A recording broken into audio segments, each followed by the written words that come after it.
Chapter 51. After Senran Yubixi appeared, he scanned the surroundings with plain eyes and nodded when he saw so many genins. Everyone present also quieted down, knowing that this was the examiner for their first exam, so they quietly waited for Marino Ibiki's speech. Immediately, Marino Ibiki coughed and said indifferently, "Very good. I haven't seen so many candidates taking the Chunin exam for a long time." With that said, Yubixi paused for a moment, then quickly said, "However, I will brush down more than half of it in the future. But you can come to take the Chunin exam, which also means that you have perseverance and courage." In the words, he did not conceal the meaning of scolding some genin. Hearing Marino Ibiki's words, the genin below suddenly became noisy.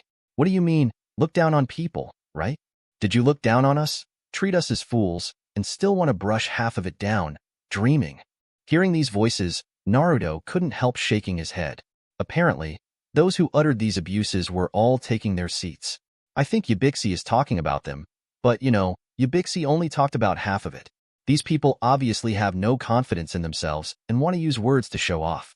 However, as soon as their words sounded, Marino Ibiki glared fiercely, snorted coldly, and said, "Humph, be quiet." After finishing speaking, a powerful chakra erupted from Yubixi, suppressing the audience. Feeling Yubixi's powerful momentum and coercion, the group of scolding Xiao just now shut their mouths. After seeing everyone quiet down, Marino Ibiki glanced indifferently and shouted, "Here, no one is allowed to intervene except what I say. If you don't agree with me, you can prove it with your actions and prove that you can pass my assessment." Those words immediately ignited the fighting spirit of most people. Especially the group of ninjas who were swearing aloud just now wanted to pass the assessment impatiently and slapped Yubixi in the face fiercely. After Yubixi finished speaking, he ignored the genins, turned around and said, "Okay, come with me, go to the exam room and take the first Chunin exam." After speaking, Yubixi walked in with the Chunin examiners. The genins also started to take action one after another. After handing in their registration forms, they followed Yubixi and the others to the assessment classroom. The exam room is very spacious, with dozens of tables, and one table can seat 2 people, which is enough to accommodate all genin. After the genins found a place to sit down, Yubixi also came in and sent the Chunins to distribute the test papers to the genins one by one. After all the test papers were handed out, Yubixi announced that the first test was about to begin. As Naruto thought, the first exam is a written exam, and the first half is to complete the 9 questions on this paper. Of course, it's okay not to finish, because the most critical thing is the last 10th question. Naruto briefly glanced at the content of the test paper. Sure enough, none of the 9 test questions can be achieved by genin, and the content of all test questions is far beyond the knowledge that genin can touch. And this is the real content of this exam: cheating. Get the answer by cheating. Complete this exam. This is also a means of testing the intelligence and observation skills of the genin. Even if none of the genin here can understand these questions, it doesn't mean that there is no way to complete them. Because the examiners have the answers, how to get the answers from the examiners depends on their own abilities. Of course, there are also some theoretical geniuses who can barely answer these questions, such as Hinata and little Sakura. And Naruto doesn't have to be so troublesome, because he can answer all these questions. He is now a super ninja, and Kakashi once taught him some advanced knowledge. So these problems are nothing to him. However, Naruto was not in a hurry to write the answer, but watched the other genin doing their best. Sitting next to Naruto is Hinata. Hinata was lowering her head, seriously writing the answers to the test paper. As expected of the eldest lady of the Hyuga clan, none of the questions seemed to be a problem for her, and the writing was so smooth that Naruto nodded in admiration after reading it. After Hinata finished writing the answer, she saw that Naruto didn't start writing, but looked at her and was stunned for a moment. Soon, Hinata came to his senses, lowered his head, quietly moved his test paper to Naruto, and whispered, "Ming, Naruto-kun, do you want to copy mine?" Hearing Hinata's words, Naruto was taken aback, a little dumbfounded. It turned out that Hinata thought he couldn't answer and wanted to cheat for herself. "No, Hinata, I will. Don't worry about me," Naruto said softly. Hinata was taken aback for a moment, then quickly nodded her head, blushing. After an hour and a half, the assessment time ended. During this period, many genin cheaters were caught and kicked out one after another, and some found it too difficult to quit voluntarily. In the end, Yubixi even asked the 10th question, and those who couldn't answer it would be disqualified from the exam for life. They could choose to answer or give up and just quit. Immediately, Those genins who were steadfast in their hearts walked out of the classroom one by one. And those who went out just now, their teammates will also be deprived of the exam qualification. Naruto is not worried about small Sakura and Sasuke at all, because the two are determined. One is ambitious, and the other wants to prove himself. Soon, less than 1/3 of the classroom that was originally full of me remained. Just as Ubixi said, he would pass more than half of the first test. Naruto also found that almost none of those who abused Ubixi just now and wanted to seize the limelight with words could stay. They didn't know if they couldn't do it themselves, or if Ubixi wore small shoes, and they had no way of knowing. Naruto didn't bother to care about this either. After the genins were almost gone and no one gave up voluntarily after a while, Ubixi also officially announced that the remaining people passed the first assessment. Some people were stunned, and some people had already guessed Ubixi's intentions. In fact, the answer to the last question is very simple, that is, courage and determination. Ubixi said that only those who have these two are eligible to become a chunin. Everyone suddenly realized, and before Ubixi could say anything, suddenly, the glass in the classroom shattered suddenly, and a purple-haired woman with a banner rushed in. The purple-haired woman laughed a few times and lifted the banner. On it were words congratulating the genins for passing the first exam. With the appearance of the purple-haired woman, it also means that the second chunin exam has kicked off. Chapter 52. After the purple-haired woman appeared, she laughed heartily and said to everyone, "Congratulations on passing the first exam of the chunin exam. I am the chief examiner of your second exam, Mitarashi Anko. Next, follow me to the second exam room." That's right, the woman who broke the window and jumped in was none other than Konoha's special jonin, and the examiner for the next second exam, Mitarashi Anko. After Mitarashi Anko finished speaking, Ubixi looked at him speechlessly and said helplessly, "I said, can you stop showing up like this every time?" Anko ignored Ubixi's words, but turned to look at the genins. Seeing that there is still a third of genin, Anko frowned and said dissatisfiedly, "Ubixi, your test questions today are a bit simple. Why are there so many people left?" Hearing Anko say that there are so many people, many genin are ashamed. You know, there are less than 1/3 of the people here, and if there are too many Ankos, it means that Anko is also a ruthless guy. Seeing that Anko ignored his words, Ubixi shook his head helplessly, then turned his head and looked at the remaining genin with appreciation, and said, "This year's genins are outstanding." Ubixi's words of praise stunned Anko for a moment. She knew that Ubixi would not praise others easily. Immediately, Anko became interested, turned his head and licked the corner of his mouth, looked at the genins as if looking at his favorite prey, and said with a faint smile, "Is that so? Next, let me see the performance of these little guys." After speaking, Anko turned around and jumped from the window. The remaining genin were stunned when they heard Anko's words. Want to sign a life and death certificate? To sign the certificate of life and death, it means that the next second exam will be life-threatening. The life and death certificate means that their life and death have nothing to do with Konoha. Even if they die in the exam, it has nothing to do with Konoha, and Konoha cannot be held accountable. All of a sudden, the genins were talking about it. However, they had already passed the first exam, and they had come to this point, so they simply gritted their teeth, made up their minds, and followed. Naruto and the others did not hesitate and followed Anko to the location of the second exam. The location of the second test is the entrance of a huge forest. The genins came one after another, and after signing the certificate of life and death, Anko also appeared and began to explain the content of the second exam to them. Second exam, survival drill, location, dead forest. The content of the exam is very simple.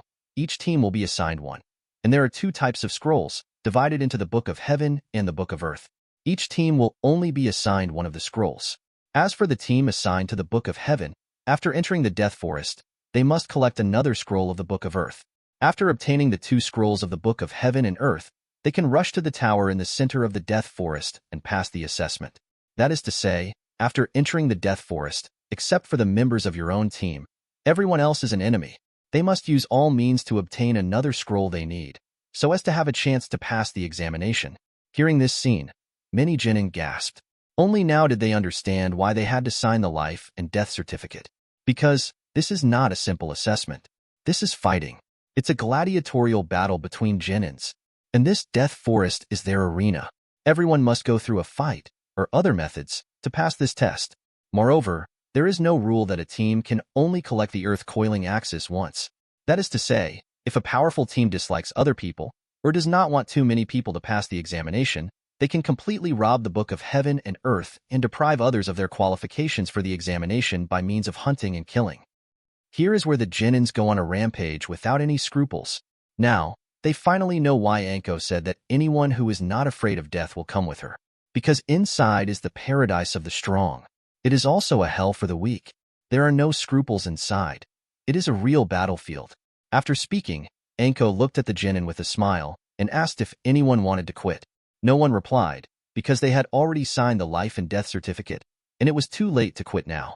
Anko asked, but only made fun of them. Moreover, they all have great confidence in themselves. Seeing that no one said anything, Anko didn't say much, and immediately announced that the second exam, Death Forest, officially started. All the Genins, led by the Chunin examiner, went to different entrances and entered the Genin arena. As soon as they entered the Death Forest, Naruto and the others saw that the nearby Genin team rushed into the dense forest with a whoosh, trying to cover their figure and hide their whereabouts. It's no wonder that in this cruel assessment, whoever shows up first will be followed by other teams as the first hunting target. Obviously, none of them wanted to be this early bird, but Naruto and the others were not in a hurry. After entering, Naruto glanced at the huge forest and then said lightly, "Let's go to the tower in the center first. Someone will send us the scroll during this time." Sasuke and little Sakura were taken aback for a moment, then nodded obediently. Sure enough, as Naruto expected, a team soon sent them up. Those teams found that Naruto and the others did not take the initiative to attack, thinking that Naruto and the others were weak and did not dare to make a move.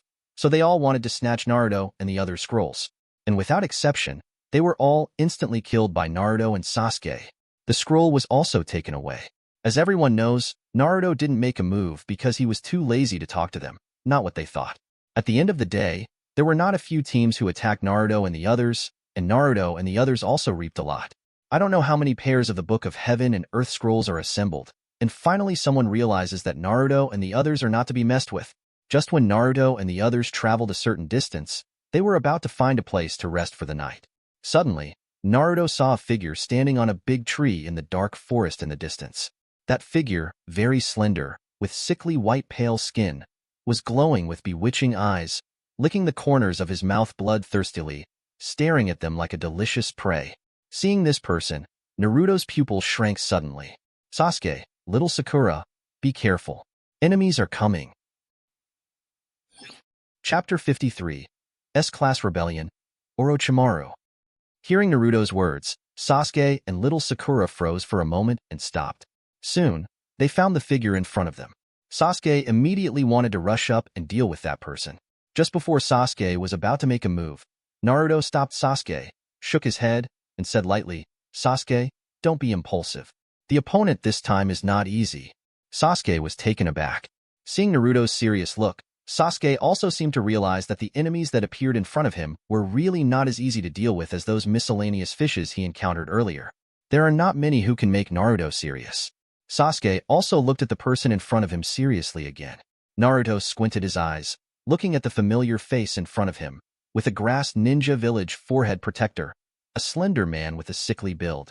Seeing that familiar appearance, Naruto is almost sure who that person is. That person is one of Konoha's famous Sannin, and the only S-Class super dangerous rebel who defected among Sannin, Orochimaru, a dangerous guy who likes to do ninjutsu research. Naruto hadn't seen Orochimaru appearing before, so he already guessed that Orochimaru might have been lurking in the Death Forest. Unexpectedly, his guess came true so soon. Orochimaru appeared so fast.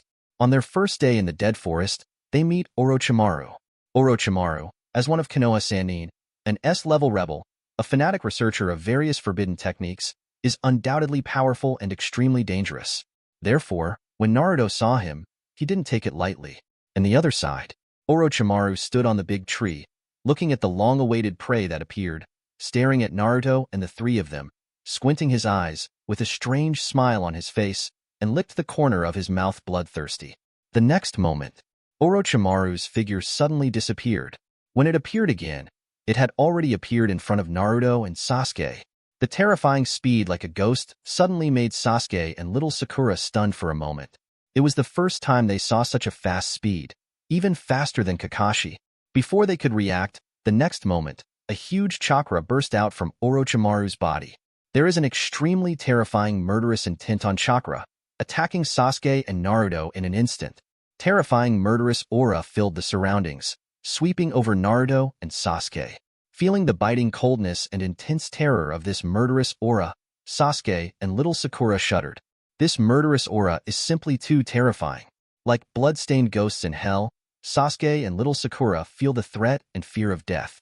Even under the powerful coercion of Orochimaru, Sasuke and little Sakura have seen the hallucination of being killed by Orochimaru. How is this possible? The little Sakura took a few trembling steps on her hind legs, as if feeling frustrated that she couldn't fight the enemy in front of her. Sasuke clenched his teeth, desperately resisting this murderous aura and coercion. Unconvinced, Sasuke even activated the Sharingan in this confrontation with murder. As soon as the Scarlet Sharingan appeared, Goyu turned slowly, and the strong murderous aura was immediately offset by a lot, and Sasuke also relieved a lot of pressure. Sasuke took a deep breath and looked at Orochimaru more intensely. At this moment, Sasuke and little Sakura finally understood why Naruto said that this enemy is not easy anymore. It was the first time in their life that they had seen such a strong and terrifying murderous intent. Even if it was not beheaded at the beginning, it was not so terrifying that the murderous aura became so strong that they saw the illusion of being killed. There is also such a powerful coercion. It is several times more terrifying than not beheaded. After Orochimaru appeared, his eyes were bewitching, and he looked at the three of them with bloodthirsty eyes. Seeing that Sasuke was able to resist his murderous aura, he couldn't help being slightly surprised. But soon, the surprise in the eyes turned into a strong interest in the prey, as if to see what Sasuke would do next. Naruto on the side also nodded after seeing Sasuke's performance. It seems that after Sasuke has rapidly improved his strength under his own guidance, he will no longer be intimidated by Orochimaru. And when Orochimaru's murderous aura attacked Naruto, it was dispersed by Naruto with a wave of his hand, and the murderous aura could not approach his body at all, and could not affect him. Orochimaru licked the corner of his mouth, looked at Sasuke with interest, and said strangely, "Interesting. Sasuke-kun, I've been waiting for you here for a long time." When Sasuke heard Orochimaru calling out his name, he froze for a moment, frowned, looked at Orochimaru suspiciously, and asked, "How do you know my name? Who are you?" Orochimaru grinned, looked at Sasuke bloodthirstily, and said, "How could I not know you? You are my carefully selected vessel, Sasuke." Orochimaru's weird look made Sasuke frown. "Sasuke, let me see how you've grown, haha." Orochimaru smiled strangely. After speaking, suddenly, Orochimaru's body was like a strange snake demon.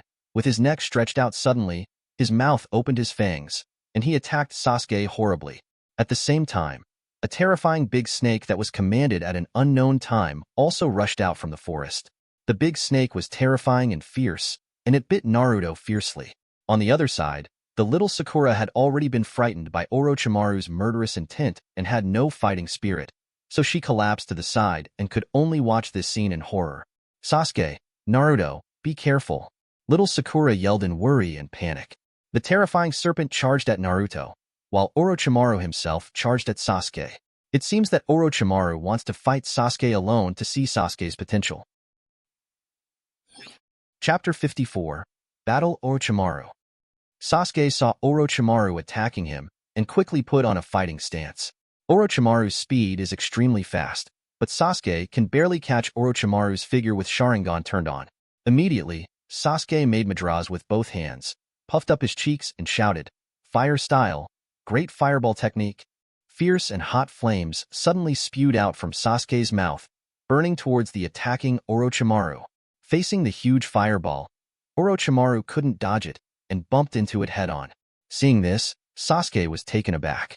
Soon, Sasuke saw. The flames rolled, and then, a face with the head of a man and the body of a snake suddenly emerged from the flames. To Sasuke is to bite fiercely. That monster with the head of a man and the body of a snake is none other than Orochimaru. What I saw was that after Orochimaru passed through the sea of flames, although the surface of Orochimaru's body would be burnt black, he was safe and could still attack Sasuke. When Sasuke saw it, he was stunned for a moment, a little shocked. Before he could react, Orochimaru's ferocious head had already come in front of him. Seeing this scene, little Sakura suddenly shouted worriedly, "Sasuke!" Seeing that Orochimaru's fangs were about to bite Sasuke's body, Sasuke was so shocked that he couldn't dodge at all and couldn't react in time. Right now. Suddenly, a golden figure flashed past. I only saw a person appearing in the sky above Orochimaru's head. After that person appeared, he kicked Orochimaru without hesitation. Huge strength exploded on Orochimaru's body along the soles of his feet. Suddenly, a wave of impact erupted from the sudden force, and Orochimaru was directly kicked out. Orochimaru's ferocious snake body was also kicked into the tree, smashing a big tree. Sasuke and little Sakura were taken aback. Seeing the person who appeared and kicked Orochimaru flying, he was surprised. That person is Naruto.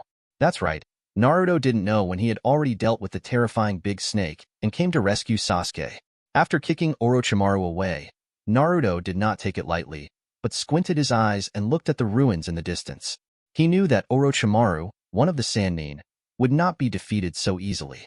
Sure enough, after rolling on the ruins of the broken tree for a while, Orochimaru's figure climbed up and appeared in front of everyone again.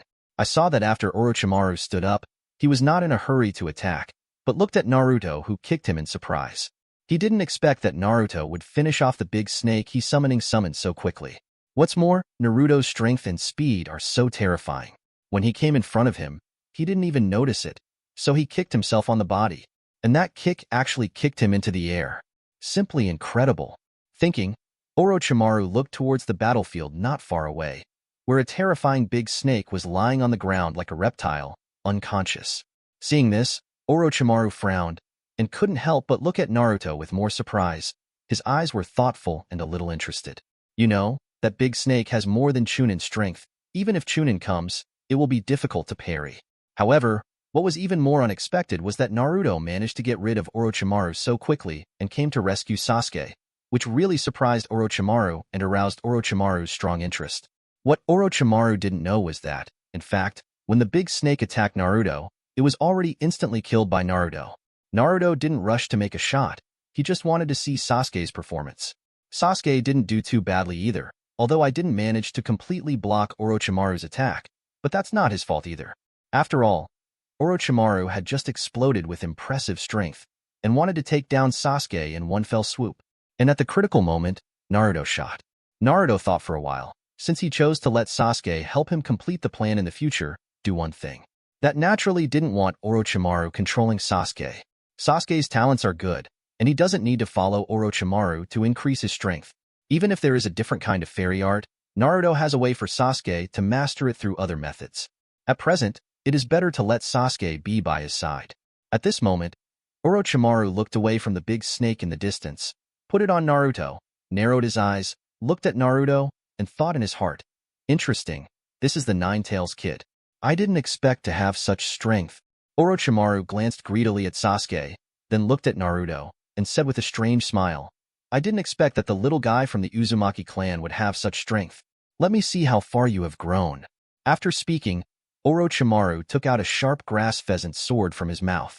Holding the pheasant sword, Orochimaru shifted his target, turned to Naruto, and rushed over frantically. This time, Orochimaru is extremely fast.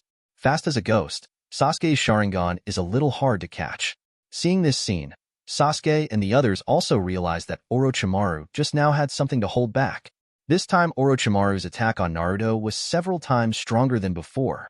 Seeing Orochimaru rushing towards him, Naruto let out a deep breath. He knew that Orochimaru was extremely powerful, so Naruto also decided not to hold back. Only to see, Naruto raised his hand, aimed at Orochimaru, and said indifferently, Thundering Chariot, gap in the spinning wheel. This thing has light, divided into 6. 61 of Bakudo, the 6-stick light prison. Words ring out. Suddenly, the 6 paths golden light sheet appeared beside the rushing Orochimaru. Golden light sheets surround Orochimaru from all directions, and as soon as they appear, they aim at Orochimaru and attack Orochimaru violently. Bang bang bang. All the gold pieces are centered on Orochimaru, pierced on Orochimaru's body, and firmly bind Orochimaru in place. Orochimaru was shocked to find that no matter how hard he shook, he couldn't get out of the shackles of the 6 light prisons. Even if the grass pheasant sword slashed on it, the 6-stick light prison would not move at all. Are you kidding me? That's the number 61 Bakudo chanted by Naruto with the spirit of words. The power is several times stronger than usual. Even for a strong man like Orochimaru, once bound by the 6 light prisons, It will take a lot of effort to break free. Taking advantage of Orochimaru being restrained by Bakuto's 6 sticks of light, Naruto closed his eyes and chanted the new Heido again with concentration. Beast bones scattered all over the place, spears, red crystals, and steel wheels. Movement is like wind, and stillness is nothingness. The sound of long spears striking each other fills the void city. Heido S63, Fiery Lightning Howl. P.S. Happy New Year's Eve, everyone. Here the author wishes everyone good health. May all go well with you. May you be happy and prosperous. Not much to say, just before the 5th watch. I hope everyone is happy and happy. Thank you all. Chapter 55. Beast bones dotted around, spears, red crystals, and steel wheels. Movement is like wind, stop is nothingness, and the sound of spears striking each other fills the void city. Heido S63, Fiery Lightning Howl. Sound down. A golden lightning suddenly flashed in Naruto's palm. The golden light burst, like thunder and lightning, making a crackling sound. In an instant, countless golden lightning condensed in Naruto's palm. A huge golden arc flickered, and a terrifying golden thunder appeared. Fiery Lightning Howl. Condensed. After the Fiery Lightning Howl condensed, Naruto aimed at Orochimaru and exploded towards Orochimaru. Feeling the terrifying power of Fiery Lightning Howl, Orochimaru lost his voice in shock. He never expected that Naruto could display such a terrifying move. After all, this is the number 61 Heido sung by Naruto with his words. Seeing the Fiery Lightning Howl sweeping across the sky, countless thunderbolts exploded, about to bombard Orochimaru's body. Orochimaru struggled violently, not waiting for him to break free from the 6-stick light prison. Boom. Fiery Lightning Howl. An instant blast. Terrible power pours out on Orochimaru. Countless golden light and lightning burst out. All I saw was that Orochimaru's body was instantly engulfed by the golden lightning. The golden lightning is like a roaring dragon, tearing apart everything around it. In the blink of an eye, Orochimaru's body was destroyed by Fiery Lightning Howl, bloody and tattered. The entire ground was blasted into a big crater by the terrifying power of Fiery Lightning Howl. Orochimaru's body was also charred black from the explosion, and he fell into the pit in a state of embarrassment, not knowing whether he was alive or dead. Seeing this scene, Sasuke and little Sakura on the side were also stunned. They also had no idea that Naruto could display such a terrifying move. When they saw the golden arc just now, they were shocked, as if they would be completely destroyed by the golden lightning as soon as they touched it. After Fiery Lightning Howl red-bombed Orochimaru, he saw Orochimaru's scorched black body in a mess. Naruto did not let down his guard, but looked at Orochimaru's scorched black body full of scars. He knew that Orochimaru, one of the Sannin, would not die so easily. He has the means to save his life. But if he was hit by Fiery Lightning Howl, which he chanted, he would peel off his skin even if he didn't die. As expected, as Naruto expected, Orochimaru's body suddenly squirmed in the pit. Immediately afterwards, Orochimaru's scorched body burst open suddenly, and a palm covered with mucus protruded from it. After the palm appeared, a figure gradually crawled out of it. The figure was covered in disgusting saliva. Although it was blurred, everyone could still recognize it at a glance. That person was Orochimaru. Seeing Orochimaru reappeared, Sasuke and little Sakura were surprised with expressions of disbelief. Naruto was not surprised, but looked at Orochimaru's new body and thought to himself, is this Orochimaru's molting technique? That's right, Orochimaru, who was hit by Fiery Lightning Howl, did not die, but survived with his strongest life-saving method, the molt technique. But even so, Orochimaru, who appeared in a new body, looked very weak at the moment. After appearing, he gasped, still looking at Naruto in shock. It seems that Orochimaru survived the Fiery Lightning Howl shot by Naruto, but he also suffered a lot of injuries, and his breath was much weaker than before. After taking a few breaths, Orochimaru looked at Naruto in horror and shock. He obviously didn't expect that a genin could push himself to such a point and put himself in such a mess. Of course, it's also his fault for underestimating Naruto. If he had used all his strength and used all kinds of whole cards as soon as he came up, the situation would definitely not be as dire as it is now. Even so, Orochimaru was shocked enough. After all, Naruto is just a genin. If this spreads, it will not shock everyone. But soon, Orochimaru calmed down, took a breath, squinted his eyes, looked at Naruto, and smiled strangely. I didn't expect Konoha's Nine-Tails kid to grow to this extent. I don't know what kind of wonderful expression Sarutobi-sensei will have when he finds out. Orochimaru laughed out loud, as if thinking of something extremely interesting. Naruto frowned slightly before he could speak. Orochimaru said again, "However, I won't tell him. I'll wait for you. Stand in front of him in person and tell him your true face." Haha, presumably, something wonderful will happen then. Orochimaru's eyes flickered bewitchingly, as if thinking of what Naruto will do in the future. Naruto smiled, took a step forward, and said calmly, "Why? Do you want to get involved too?" Orochimaru was taken aback for a moment, then laughed a few times, and said with a smile, "TSK, I don't want to be your enemy. Besides, what we want to do is the same. Maybe we will become allies in the future." Naruto didn't speak. After speaking, Orochimaru turned his eyes to Sasuke again, as if looking at a perfect work of art, looked at Sasuke with appreciation, coughed a few times and said, "Ahem, what a perfect container." However, after Orochimaru finished speaking, Naruto's cold snort sounded. The next moment, Naruto's figure disappeared, and when he reappeared, he was already in front of Orochimaru. Orochimaru was taken aback, his eyes widened, and before he could react, Naruto kicked out. A powerful force erupted from Naruto's feet. Although Orochimaru resisted, he couldn't resist. He was kicked by Naruto and hit the big tree fiercely. With a bang, the big tree snapped, and Orochimaru's new body was nearly scrapped by Naruto's kick. Then, Orochimaru heard Naruto's indifferent voice, "Keep your gaze away. With me here, I won't allow you to think about Sasuke." Orochimaru climbed down from the tree and was amazed at Naruto's speed and strength. Hearing Naruto's warning, he froze for a moment. Suddenly realized, he looked at Naruto in surprise. He knew that Naruto saved Sasuke's life. Chapter 56. Orochimaru grinned. He knew that because he underestimated Naruto just now, he was seriously injured, and he was not Naruto's opponent for the time being. Besides, he still has more important plans to implement, so he can't waste too much power here. Orochimaru didn't mind Naruto's attack just now. After all, they were enemies in the first place. Instead, Orochimaru said with a grin, "In that case, I'll let it go for a while. TSK, someone is here. I can't stay here for long. Naruto-kun, we will meet again soon." After Orochimaru finished speaking, his body quickly escaped into the ground, merged into the soil, and gradually disappeared. Seeing Orochimaru's disappearing figure, Naruto did not pursue him, because, for the next plan, he still needs Orochimaru's help to promote it.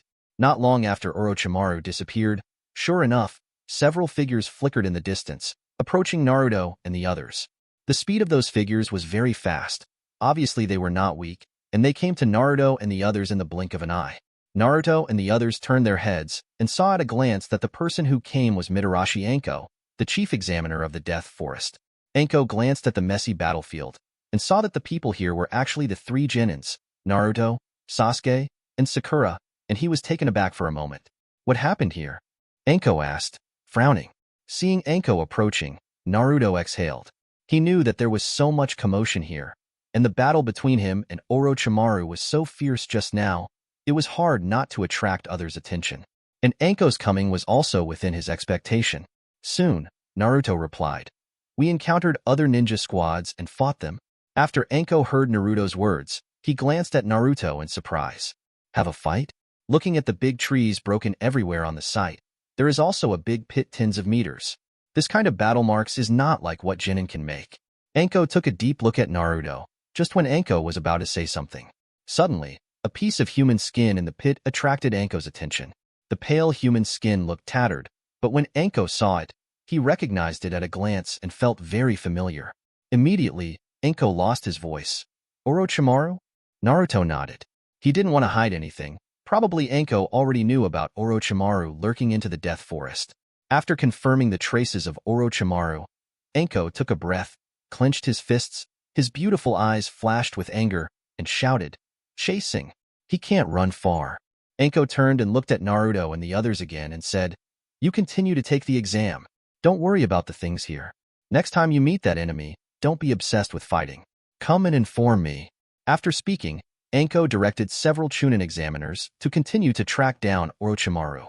Anko's words are obviously worried that Naruto and the others will die in vain if they encounter Orochimaru, who is no match. But unfortunately, Anko doesn't know. Naruto and the others don't have to run when they meet Orochimaru. Instead, Orochimaru was beaten away by Naruto. However, Anko doesn't know this, and she doesn't quite know the purpose of Orochimaru's entry into Konoha. If you let Anko know that Naruto and Orochimaru have just fought against Orochimaru, and that Orochimaru has suffered a big loss, you must be shocked and fall, and you can pester Naruto to ask the end. After finishing speaking, Anko glanced at Sasuke with thoughtful eyes, as if he wanted to hit something. Then, Anko gritted his teeth and clenched his fists, followed the Chunin examiners, and left to track down Orochimaru. After Anko left, Sasuke and Sakura Jr. also recovered from the fierce battle between Naruto and Orochimaru just now. Sasuke took a deep breath, looked in the direction Orochimaru left, and asked with a frown, "Who is that guy?" Upon hearing this, Naruto replied to Sasuke, "He is Orochimaru, one of the Sannin, a long-established strongman. Don't lose heart, Sasuke. I believe you will surpass him soon." Sasuke nodded, clenched his fists and clenched his teeth, showing his unwillingness to block Orochimaru just now. "Next time, I will definitely defeat him with my own hands," Sasuke said with determination, and the scarlet Sharingan spun wildly. When Naruto saw it, he also smiled. After Anko left, Naruto and the others rested for a while, and then set off on their way to the central tower. Before meeting Orochimaru, Naruto and the others had already collected the Book of Heaven and Earth. Simply Naruto and the others stopped delaying and went directly to the central tower. Along the way, Naruto and the others had no enemies. It may be that the other ninja teams have almost been dealt with by the victors, and there are some who have seen Naruto's powerful means of defeating other genin teams and dare not attack Naruto and them. Soon, Naruto and the others arrived at the central tower. At the central tower, when Naruto and the others came here, they were surprised to find that they were the first group to come to the central tower. The Chunins at the reception desk of the central tower also froze for a moment when they saw Naruto and the others, slightly surprised. It seems that Genin did not expect Genin to pass through the dead forest so quickly. But soon, the receiving Chunins also reacted and announced, "The first group, Konoha Class 7 Genin passed the Death Forest Assessment. Members, Uzumaki Naruto, Uchiha Sasuke, Haruno Sakura." After the announcement, Naruto and the others also came to the resting place to rest. It took about a day or two before the Genin teams came to the central tower one after another. Gaara, Temari, and Kankuro, and the Genins who returned to Konoha, Ino, Hinata, and Niji, were also present one after another. In addition to the Genins from other ninja villages, there are not a few who passed through the Death Forest. Gaara and the others are the second to clear the Death Forest. Seeing Naruto and the others waiting here, Gaara and Temari were also taken aback for a moment.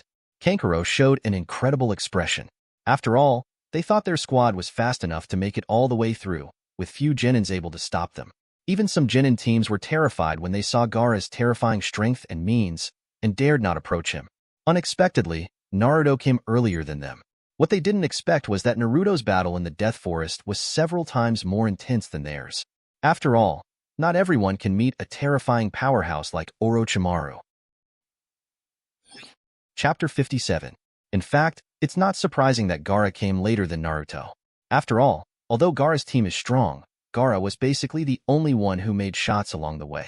In order to satisfy Gaara's desire to kill the crane that had been suppressed for a long time, Gaara shot wildly along the way, beheading many Genin teams.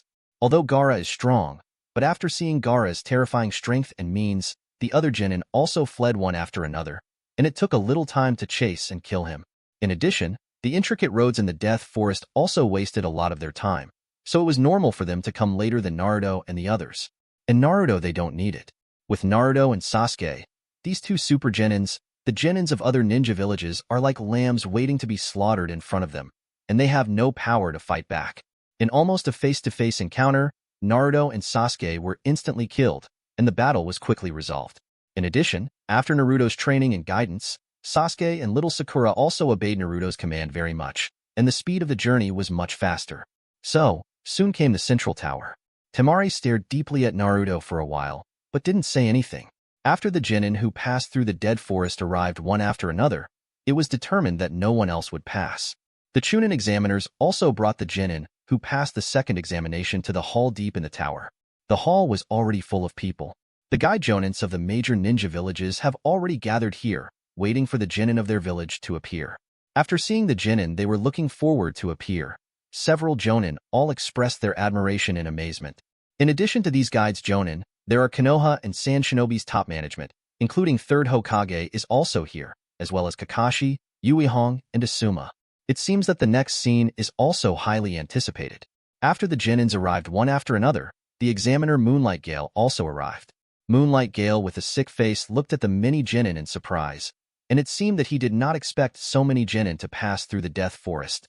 Soon, Yueguang Galefeng coughed a few times after receiving the news. Announced that because too many Genins passed, an assessment was temporarily added. The content of the assessment is very simple. That is to draw lots to select 2 people to fight in a group, and the winning side will pass the test and participate in the final Chunin exam. After everyone heard it, although many people were dissatisfied, there were also people who were addicted to war who were looking forward to it and wanted to show themselves well in the next battle. After Moonlight Gale finished speaking, he sent someone to take out a box and let everyone draw lots. After drawing lots, everyone returned to the auditorium, waiting for Moonlight Gale to announce the players. After Konoha Genin returned to the auditorium, Kakashi and his several guides Jonin also came over. Kakashi looked at Naruto and the others with a smile, glanced at the passing Konoha Genins, and said in surprise and admiration, "I didn't expect all of you to pass through the Death Forest. It really surprised me." Naruto nodded with a smile. Ino also began to share the adventures and what he saw and heard in the Death Forest with little Sakura. And he was even bragging to Hong about his heroic performance in the Death Forest, killing Genin in other villages in a flash, and the other party ran away in fear when they saw him. While everyone was talking, Moonlight Gale also began to announce the battle list. The first matchup, Uzumaki Naruto versus Inuzuka Kiba. When the sound sounded and reached the ears of the Genins, everyone was stunned for a moment, and their eyes focused on Naruto. Many people are looking forward to Naruto's performance, especially Gaara, Temari, Niji, and Tian. They are even more focused on Naruto, wanting to see the strength of Naruto's next performance. Naruto was also taken aback for a moment. He didn't expect to be in his group so soon, but Naruto had already thought about his opponent. But Inuzuka Tooth is different. Just now, he was bragging about how brave, powerful, and great he was. However, when he heard that his opponent was Naruto, Kiba's laughter stopped short. A look of embarrassment appeared on Fang's face, and even cold sweat appeared on his forehead. He never imagined that his opponent was actually Naruto. Thinking of Naruto's teaching to him during the training, his teeth shivered suddenly, and the way he grinned just now, trying to express himself, immediately shrank back and remained motionless. Seeing the tooth on the side stunned, unable to move, Jinao poked the tooth kindly and said, "Tooth, what's the matter with you? It's your turn." The corner of Ya's mouth twitched, and he gave Jinao a vicious look, as if he was blaming Jinao for making trouble. Then, Fang took a deep breath and made an important decision in his life, and it was also a decision that shocked everyone. I saw Ya raised his hand, waved his hand to signal the referee, and then heard Ya shouting, "I surrender." After the words fell, everyone was stunned for a moment and looked at Ya and Naruto in disbelief. No one expected that the first match of the duel would end in Ya's surrender. This is simply beyond everyone's expectations. And soon, after everyone glanced at Ya, their eyes were focused on Naruto. Of course, they could see that the reason for Ya to admit defeat was Uzumaki Naruto. Third Hokage also glanced at Fang in surprise, and then looked at Naruto. After hearing Ya's words, Yuihong on the side glared at Ya with hatred and said angrily, "Not promising." Ya scratched his head in embarrassment, smiled embarrassingly, and said innocently, "Teacher Hong, you can't blame me. When I was training with Naruto before, you saw how badly I was beaten by Naruto. Now that I meet Naruto again, I don't want to make a fool of myself in front of so many people." Hong snorted angrily, not wanting to straighten her teeth. She turned to look at Naruto. Naruto also smiled awkwardly, couldn't help feeling amused.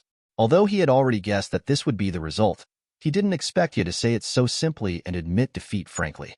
Ya, who was on the side, sensed the awkward atmosphere around him, looked at Moonlight Gale, who was stunned in the center of the venue, and quickly reminded, referee, I admit defeat. Hurry up and announce the next set of duels." After Moonlight Gale came to his senses, he gritted his teeth in embarrassment, and then began to announce the next group's duel. The next group, Uchiha Sasuke, against the Red Copper Armor. P.S. Happy New Year, everyone. The author Bacteria is here to wish you all New Year greetings. I wish you all a happy New Year and a happy reunion. All the best, good health, wealth, and happiness. Congratulations, everyone. By the way, thank you all for your continued support. Thank you, readers. Today is another day of explosion. On the first day of the new year, the author Fungus let readers have a good time. Chapter 58. After a brief shock, everyone calmed down and focused on Sasuke. The next duel, Uchiha Sasuke, against the red copper armor. As a genius of the Uchiha family, Sasuke is also highly anticipated. After all, Uchiha's name resounds throughout the ninja world, and almost everyone knows it. Decades ago, Uchiha Madara appeared, which shocked the ninja world. Therefore, many people want to see if Uchiha will appear as the evil character of the past, and they are very concerned about Sasuke's performance. After Sasuke heard his name, he nodded and also jumped into the battlefield. In the battle arena, the red copper armor has long been waiting for Sasuke. After seeing Sasuke come down, he snorted coldly, as if he didn't think that Sasuke was very strong. After the two were ready, Moonlight Gale quickly announced that the battle had begun. Soon, the two of them made their moves one after another. Although the red copper armor carries the Konoha shinobi's forehead protector, it is actually the spy of the Sound Ninja Village sent by Orochimaru, and its strength is also very impressive. But this kind of strength is not enough in front of Sasuke. Although the red copper armor has the strength of the elite genin level, but Sasuke has been trained by Naruto, and with the opening of Sharingan, his strength has been greatly strengthened, far surpassing before. Therefore, after the two fought for a while, Sasuke quickly defeated the red copper armor and solved the opponent. Without delay, after seeing Sasuke's performance, several of Konoha's mentors, Jonin, praised and were happy for Konoha to have such an excellent genin. There are also some high-level Konoha who frowned when they saw Sasuke's extraordinary performance, and they didn't know what they were thinking. Moonlight Gale took a look at the red copper armor who was beaten to death by Sasuke, and soon announced Sasuke's victory. Sasuke jumped back to the auditorium, and Kakashi also praised him. Soon, Moonlight Gale continued to announce the list of the upcoming duels. The ensuing fight was nothing to watch. Most of them are duels against genin from other villages, and their performance is mediocre, almost all of which are inaccurate of genin or elite genin. After the genins from other villages confronted each other for a while, it was soon Sakura's turn. Sakura's opponent is her best friend, Ino. The two were also unexpectedly assigned together and confronted each other. After the little Sakura and Ino knew that their opponents were each other, they also had a strong sense of competitiveness and wanted to prove themselves. And the battle that followed was also very exciting. Little Sakura's strength has been greatly improved under the previous training with Naruto and the others. But Ino seems to be very motivated during this time. As if stimulated by the little Sakura, the progress is very rapid. The battle between the two was like pulling hair between women. They fought back and forth, and there were many wonderful rounds of fighting. In the end, the two fought exhausted, just like the original book, and ended in a tie. Although Sakura and Ino had a draw and both were eliminated, they were not discouraged, but very satisfied. Because after passing the Chunin exam and the duel just now, both of them clearly noticed their own progress, and they were also happy that their good girlfriends had improved rapidly. Soon after the duel between Sakura Jr. and Ino ended, there was another set of duels that attracted everyone's attention. I only heard that after taking a look at the lottery results, Moonlight Gale announced loudly, "Next team, Hyuga Hinata, against Hyuga Niji." As soon as the voice fell, Hinata's delicate body trembled slightly, and she was a little surprised when she looked into the distance, and soon Hyuga Niji looked indifferent. On the side, Yuehong heard that Hinata's opponent was Niji, and seemed to know the conflict between the Hyuga clan and the branch house. She looked at Hinata worriedly, and said softly, "Hinata, how about abstaining?" Hearing Kurenai Yuhi's words, Hinata shook her head firmly, turned her beautiful eyes to look at Naruto, and said, "No, Teacher Hong. I want to prove to everyone that I will never give up. Naruto-kun, please watch my next performance." After speaking, Hinata took a deep breath and jumped off the battlefield. Niji followed suit. Naruto was taken aback by Hinata's words. Looking at Hinata's frail figure, above frailty, showed a firmer determination, which cheered Naruto. Seeing Hinata and Niji coming to the battle site, Moonlight Hate also announced lightly, "Let's start." After the words fell, the two of them were not in a hurry to act because of the announcement of Moonlight Gale. Instead, they both looked at each other and talked. "Brother Niji," Hinata said politely. Niji looked at the serious and determined Hinata, frowned, then snorted coldly, and said with some disdain, "Miss Hinata, give up. You are not my opponent. Give up now, I will not hurt you." Niji looked arrogant, looked down on Hinata's strength, and said lightly. After hearing what Niji said, Hinata shook her head firmly, looked at Naruto who was watching her, smiled lightly, and said firmly, "No, brother Niji, I will never give up. Naruto-kun is watching me." Niji froze for a moment, turned his head and glanced at Naruto in the auditorium, as if he had noticed something. However, Niji didn't care about that. Instead, when he saw Hinata with firm eyes and determination to fight, he couldn't stop the anger in his heart. Immediately, Niji clenched his fists, as if thinking of the injustice he had encountered. With angry eyes, he shouted, "In that case, let me tell you, even if the Hyuga clan is divided into the main family and the branch house, the gap between you and me is insurmountable. As a genius of the Hyuga clan, I can't lose to you. You can't beat me." After finishing speaking, Niji chakra burst out, and the veins in the corners of his eyes popped. Roll your eyes open. Chapter 59. Seeing Niji roll his eyes, Hinata also exhaled, stretched out his little hand, and made a fighting state, and gave a soft drink. Blind eyes open, chakra surged, Hinata's white eyes opened instantly, and the two confronted each other. After seeing both of them rolled their eyes, the others also turned their gazes over, wanting to see the confrontation between the Hyuga clan. Immediately afterwards, the two also began to fight, with Niji attacking first. Niji is worthy of being a rare genius in the Hyuga family. Under his application, Byakuya is like a tiger with wings, and he uses it very skillfully and exquisitely. He seemed to be able to see Hinata's weakness, attacking everywhere, and Hinata is not to be outdone. Maybe it was stimulated by seeing Naruto's powerful strength before, but Hinata has also practiced very diligently in the past few days, and her strength has also been greatly improved. Facing Hyuga Niji's torrential series of attacks, Hinata danced his body and skillfully blocked one after another. Seeing that Hinata was able to block his own attack, Niji was slightly surprised by Hinata's progress. But soon, Niji snorted coldly and decided to go all out. Perhaps it was the branch house treatment that stimulated Niji, and Niji became more and more forceful, and he used powerful moves when he came up. I saw that Niji took a few steps back, stepped on his feet, stared at Hinata, and shouted angrily, "Gentle fist, 8 trigrams 64 palms." Words sounded. An 8 trigrams pattern appeared in Niji's eyes, and the 8 trigrams centered on him and covered the surroundings. And Hinata, who happened to be within the range of 8 trigrams, was also the target of his attack. Immediately afterwards, Niji suddenly launched an attack. All I could see was that following Niji's angry shout just now, Niji's next attack was as fast as an afterimage, very violent, pouring down like a torrential rain. The strength of each punch is very powerful, attacking the important acupuncture points of the human body everywhere. Make Hinata overwhelmed. The members of the Hyuga clan sitting in the auditorium saw Niji perform 8 trigrams 64 punches, and they were so proficient, they all stood up in shock, watching this scene in disbelief. However, something that surprised them even more happened next. After Niji attacked for a while, Hinata repelled Niji forcefully, took a few steps back, and shouted softly, "Gentle fist, 8 trigrams 64 palms." The words sounded, and Hinata's attack became violent. Just like what Niji did just now, every move and punch will collide. It's just that, unlike Niji's fierce offensive, Hinata's gentle fist 8 trigrams 64 palms looks softer and more ingenious, just like dancing, which is very eye-catching. The members of the Hyuga clan, who had just recovered from Niji's amazing talent, were shocked again when they saw this scene. Everyone opened their eyes wide, watching this scene in disbelief, let alone disbelief. One of the disciples of the Hyuga clan of the clan was even more astonished and lost his voice.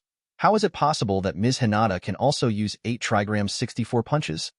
That's right, Hinata cast 8 trigrams palms too, and no less skilled and subtle than the genius Niji. This simply made the Hyuga clan feel even more unbelievable.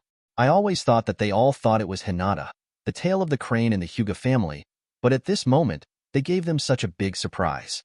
At such a young age, she can use such advanced boxing techniques. Is this really the Hinata whom the Hyuga family has always looked down upon?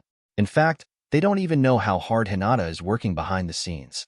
Since seeing Naruto's powerful side in that competition, Hinata has redoubled his training, working hard every day, trying to catch up with Naruto's footsteps.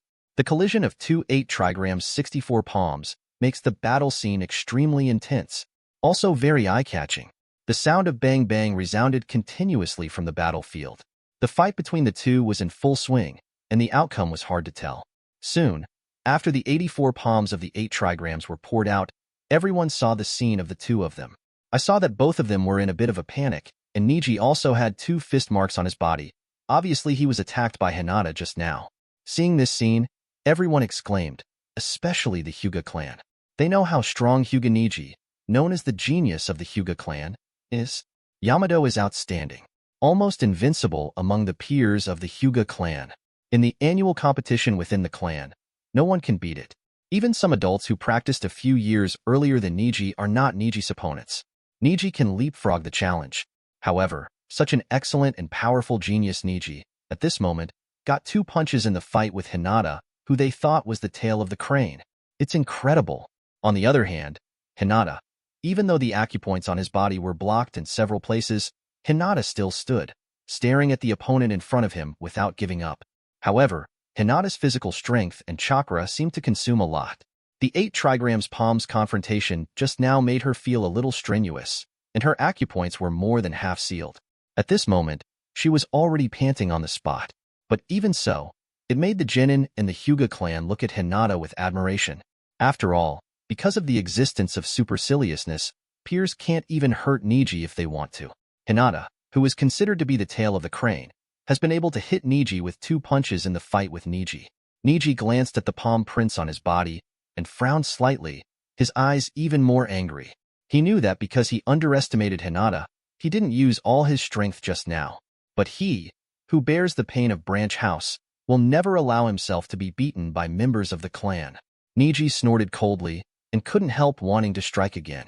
Even so, everyone knew that the outcome had already been decided. Although Hinata's performance was amazing, everyone was amazed. But it's not Niji's opponent just yet. Niji was only hit twice, while Hinata's acupoints were half sealed, and chakra also started to flow slowly, almost incapable of fighting. But Hinata still didn't give up, bit her lip lightly, and looked at Niji firmly. Seeing that Hinata was no longer able to fight, but still gritted his teeth and refused to give up, Niji became even more furious, and his anger soared. He couldn't help but glared at Hinata and roared, "Why?" Hinata was taken aback, looking at Niji, who lost his composure. Before she could speak, Niji's roar sounded again, one after another. "Why do you still insist? Why don't you give up? Obviously you know that you can't beat me. Obviously you don't have to do anything. Don't work hard. Don't need to practice. You can sit in the position of Hyuga Patriarch. You don't have to bear the pain of Branch House at all. But why? You still work so hard. So hard. Tell me, Miss Hinata, why are you doing this?" Hearing Hyuga Niji's hysterical roar, the people of the Hyuga clan changed color. By now, they seemed to understand why Niji hates the clan members so much. It's all because of the conflict between the Hyuga clan and the Branch House. After hearing Niji's roar, Hinata took a deep breath, glanced at Naruto in the distance, then turned to look at Niji firmly, and said, "Because I want everyone's approval, his approval." Seeing Hinata's unwillingness to give up, Niji gritted his teeth angrily, clenched his fists, and said angrily, "That's why I hate you. Obviously you can get everything by reaching out, but you have to work harder than others. What do you think of the Zongjia and the Branch House? It is impossible for a person like you to understand my feelings, and you don't know the Branch House at all." Pain. After speaking, Niji roared, and Chakra, who was stronger than before, burst out.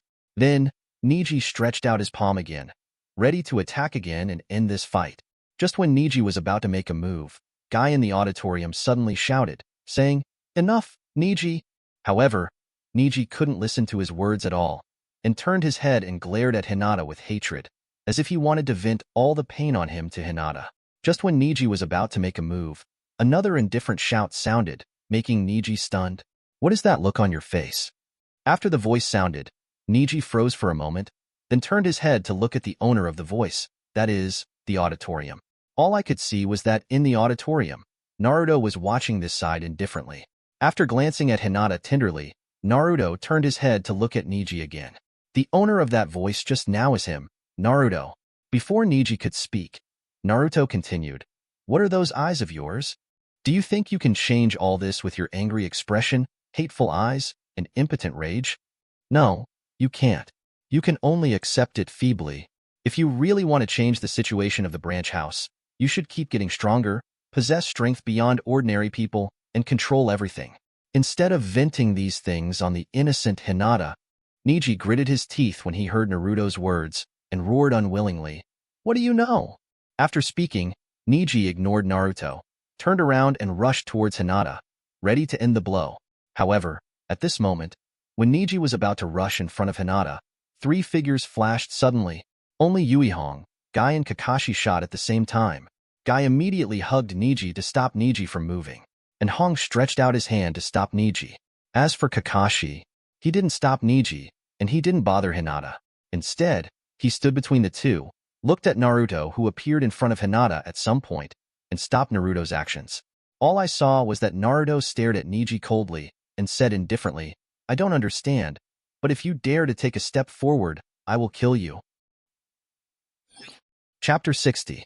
The cold words uttered, carrying a piercing murderous intent, resounded in everyone's ears. Hearing this sentence, the surrounding jonins couldn't help shivering. Kurenai Yuhi and Might Guy looked at Naruto in surprise, and Kakashi also looked helpless. But Neji, as if frightened by Naruto, remained motionless, opened his eyes wide, and looked at Naruto in horror. Under his sight, he didn't even see how Naruto appeared. He didn't even know when Naruto appeared in front of his eyes. You know, he is rolling his eyes now. Bayan's insight ability is unsurpassed, almost a 360-degree field of vision with no blind spots. However, even so, he couldn't see Naruto clearly. Naruto's speed is simply terrifying. He was shocked and horrified. Although Naruto didn't burst into chakra, but with that terrifying speed and this icy murderous aura, Neji felt as if he would be killed by Naruto if he acted rashly. Even if there are 3 jonin around, it may not be able to stop Naruto. As soon as Neji had this idea, he was taken aback by 680. Before he could say anything, Naruto continued to say indifferently, "Since you don't have the ability to change everything, just wait for me to make a move." After speaking, Naruto ignored Neji, but turned to look at Hinata with concern. When Hinata saw Naruto appearing, he froze for a moment, then showed a touching smile, and said softly, Naruto. After speaking, Hinata's vision went dark and she passed out. Naruto stepped forward to catch it, feeling that Hinata's Shursui was exhausted chakra, and exhaled. At this moment, Guy also persuaded Neji. "Enough, Neji. You can stop." Neji didn't know if he heard Guy's words. He stared fixedly at Naruto, echoing Naruto's words just now.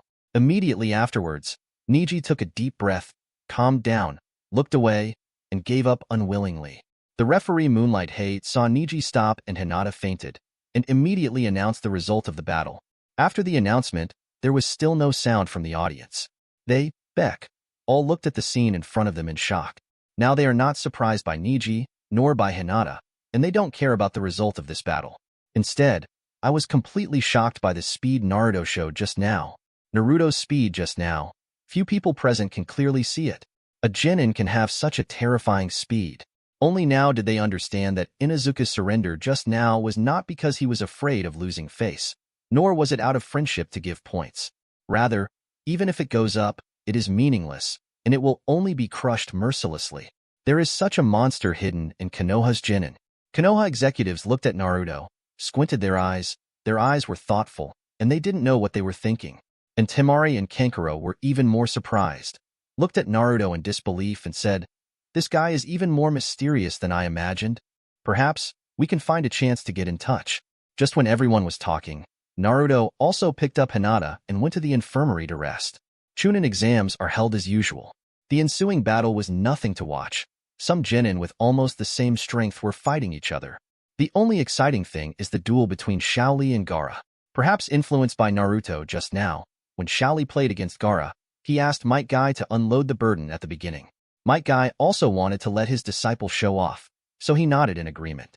Shaoli, who unloaded the load, doubled his speed and greatly enhanced his strength. But even so, it is difficult to break through Gaara's absolute defense. So, with Guy's consent, Shaoli opened 8 inner gates. An open 5th gate. The speed has increased to a terrifying level. It is comparable to Naruto just now. And this time, Shaoli finally broke through Gaara's defense, hurt to Gaara. Similarly, Shaoli also managed to get everyone's attention, and everyone looked at Shaoli in amazement. They all thought to themselves, they didn't expect Konoha to have a Uzumaki Naruto with such a terrifying speed. Not to mention, there is also a Shaoli who is also so amazing, breaking through the limit. After watching Shaoli break through Gaara's absolute defense again and hurt Gaara, Gaara also became crazy because of the first time he felt a headache in his body, became angry, and the expression on his face became ferocious. Immediately afterwards, everyone saw yellow sand pouring up all over the sky, covering almost the entire competition hall. Everyone had to stand up in shock and looked at Gaara cautiously and shocked. Gaara is like a lunatic at this moment. The huge chakra gushes out, manipulating the sand and chasing the little minister crazily. But Xiao Li's speed is also very terrifying, making it difficult for Gaara to catch. However, after opening the 8 inner gates, the price for obtaining such terrifying strength is extremely heavy. Soon Xiao Li reached the limit of his body, his speed gradually slowed down, and he felt unbearable pain all over his body.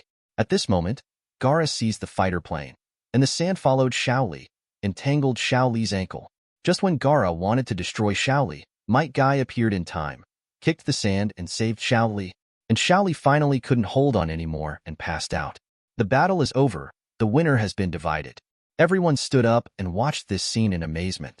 Unexpectedly, there are so many monsters in this session of Genin.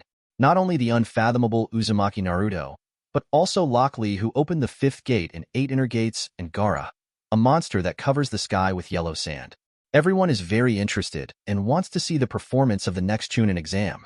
Of course, what they want to see more is what will happen when these monsters collide together.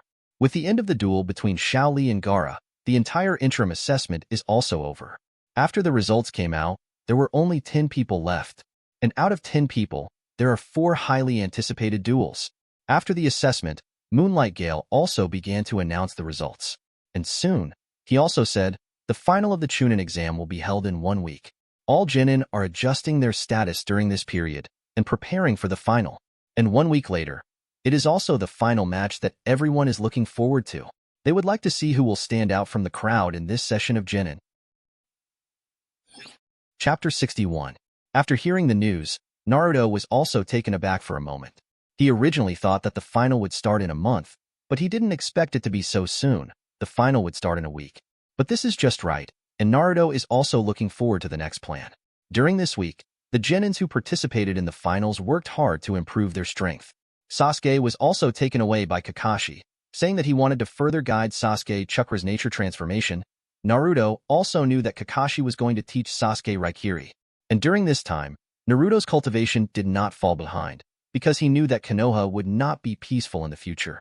And this week, beyond Naruto's expectation, Third Hokage didn't send anyone to talk to him. This really caught Naruto by surprise. Naruto originally thought that he exposed some of his strength last time, which would attract the attention of Third Hokage. No matter how bad it is, I will ask Third Hokage to talk to me for a while, but unexpectedly, Third Hokage is very calm, and has no intention of looking for Naruto at all. I don't know what this old fox is thinking. During the period, Temari came to Naruto, wanting to test Naruto's attitude towards Konoha and Sand Shinobi. Naruto naturally doesn't like Konoha, and even said he hates it. But Sand Shinobi Naruto can't be easily trusted, but he still has a place to use Sand Shinobi. Therefore, Naruto gave an ambiguous answer. Although Temari was dissatisfied with this answer, he also knew that this kind of thing should not be rushed, so he had to take it slowly. Soon, a week passed quietly. The day of the much-anticipated Chunin finals has finally arrived. On this day, Konoha was crowded with people, and there were not a few people from other villages who came to watch the Chunin finals. Various publicity broadcasts of the Chunin exam finals are everywhere, and the whole Konoha is full of people. And the location of the final is even hotter. The venue for the final of the Chunin exam is a circular field. The auditorium in the circular venue was already full of people. These people were very excited and looking forward to it. After seeing the Genins who participated in the finals coming, they shouted their names one by one. Obviously, this final is highly anticipated. When Naruto came to the circular venue of the final, he also sighed in amazement. The scene was so lively. Soon, the Genins arrived one after another except Sasuke. Seeing that Sasuke didn't show up, Naruto wasn't surprised either. Sasuke may still be practicing now, or on the way. After all, Dongxia is not so easy to practice. And the new examiner Shiranui Shinjian frowned after taking a look. However, seeing that the time was approaching, Shiranui Xuanma simply ignored it and announced, Uchiha Sasuke hasn't come yet, and we won't wait. Let's start. Then, Shiranui Gunma began to announce the final content. The final is the same as the previous temporary assessment, and it also adopts a two-person battle system. The winner will be able to participate in the next round.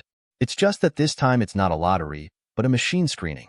Soon, in the eyes of everyone's anticipation, the result appeared on the machine that decided the battle list.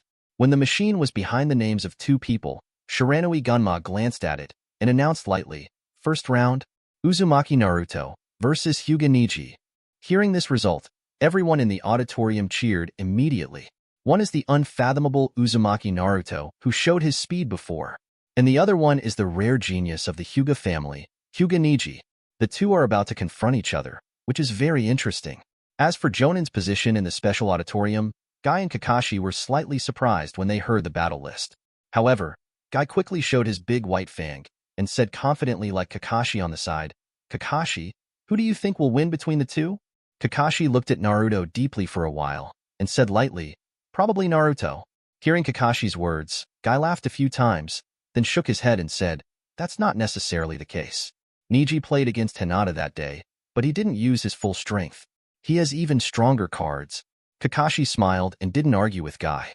He knew that Guy said that because he didn't know Naruto. As Kakashi has more and more contacts with Naruto, he also feels more and more mysterious about Naruto, and even more feels that Naruto is unfathomable. While the two Jonin were talking, Neji and Naruto also came to the battlefield. Neji was also surprised when he heard that his opponent was Naruto. However, he soon eased over. It seemed that he also felt that he would not lose, and he was full of confidence in himself. On the wide battlefield, the two faced each other. Naruto looked at Neji indifferently and said, "Do you still want to fight?" Neji was taken aback when he heard Naruto's words, then sneered and said, "Do you really think you have the chance to win? Don't be too arrogant, Uzumaki Naruto. I hate people like you who pretend to understand when they don't know anything." It was also that day, a guy like you, who clearly doesn't understand how heavy the branch house is on my shoulders, yet still dares to teach me a lesson without shame. Hearing Neji's angry words, Naruto shook his head. He knew that what Neji said was what he said when he played against Hinata that day, and Naruto didn't need to say anything about it, because, next, he will prove it with actions. "Come on, use your strongest move," Naruto said lightly. Seeing Naruto's calm look, Neji frowned angrily. Immediately, he stopped talking. His white eyes opened instantly, and he was ready to launch an offensive. As soon as he rolled his eyes, Neji stretched out his palm, and a picture of 8 trigrams appeared in his heart instantly. After the 8 trigrams picture appeared, Neji locked onto Naruto and shouted, "Gentle fist, 8 trigrams 64 palms." Another move that beat Hinata that day. However, this time, Neji has significantly improved both in terms of speed and strength. As soon as 8 trigrams 64 palms came out, Neji rushed towards Naruto like a torrential rain. Seeing Neji attacking with 8 trigrams 64 palms, Naruto shook his head, neither dodging nor dodging, quietly waiting for Neji's attack. When everyone saw this scene, they were stunned. I don't know what Naruto's wife is doing. I can only see that every move and palm of Neji hit Naruto's body flawlessly, hitting Naruto's acupuncture points. After the 64 palms were completely released, Neji also took a deep breath, stepped back, and opened the distance. Looking at Naruto, who had hit him 64 palms without dodging, Neji sneered and said mockingly, "Arrogance and arrogance. No matter what master you are, as long as you hit my 8 trigrams 64 palms, then the acupuncture points will be completely blocked, and chakra will not be able to flow. Asking for flowers? You are already a useless person." However, upon hearing Neji's words, Naruto didn't show panic like Neji imagined. Instead, Naruto shook his head and said with a faint smile, "Only this?" Neji froze for a moment before he could say anything. All I saw was that the chakra on Naruto's body suddenly exploded. The huge chakra erupted, accompanied by a terrifying coercion instantly. Neji felt the huge chakra, looked at the unimpeded flow of chakra in Naruto's body with supercilious eyes, opened his eyes wide in disbelief, and yelled, "How can this be?" Neji couldn't believe it. After Naruto got hit by his 8 trigrams 64 palms, he was unscathed, and he was able to continue to control the flow of chakra safely, just like a normal person. He just couldn't understand it. Little did he know, however, that his attack missed Naruto at all. Zero on the surface of Naruto's body, there is a film formed by kaido everywhere. These membranes, like body armor, block all of Niji's attacks. Niji's 8 trigrams 64 palms can't break this defense at all. And this is exactly Kaido's method. 81 of Bakudo, splitting void. However, the light wall of the splitting void was divided into countless sections by Naruto and scattered around the body, blocking Niji's attack. With splitting void's defense, even if Niji's 8 trigrams palms is 10 times stronger, it can't be broken at all.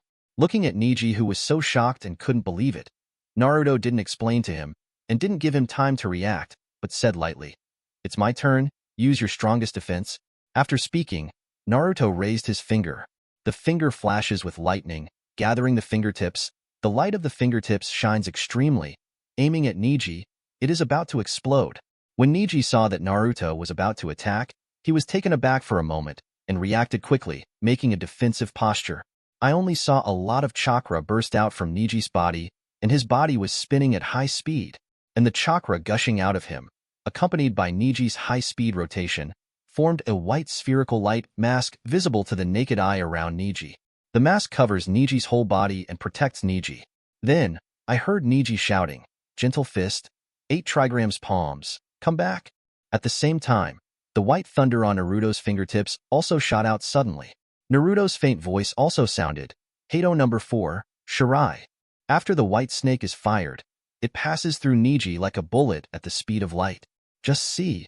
Instantly, after a laser-like white thunder touched the mask protecting him around Niji, it buzzed.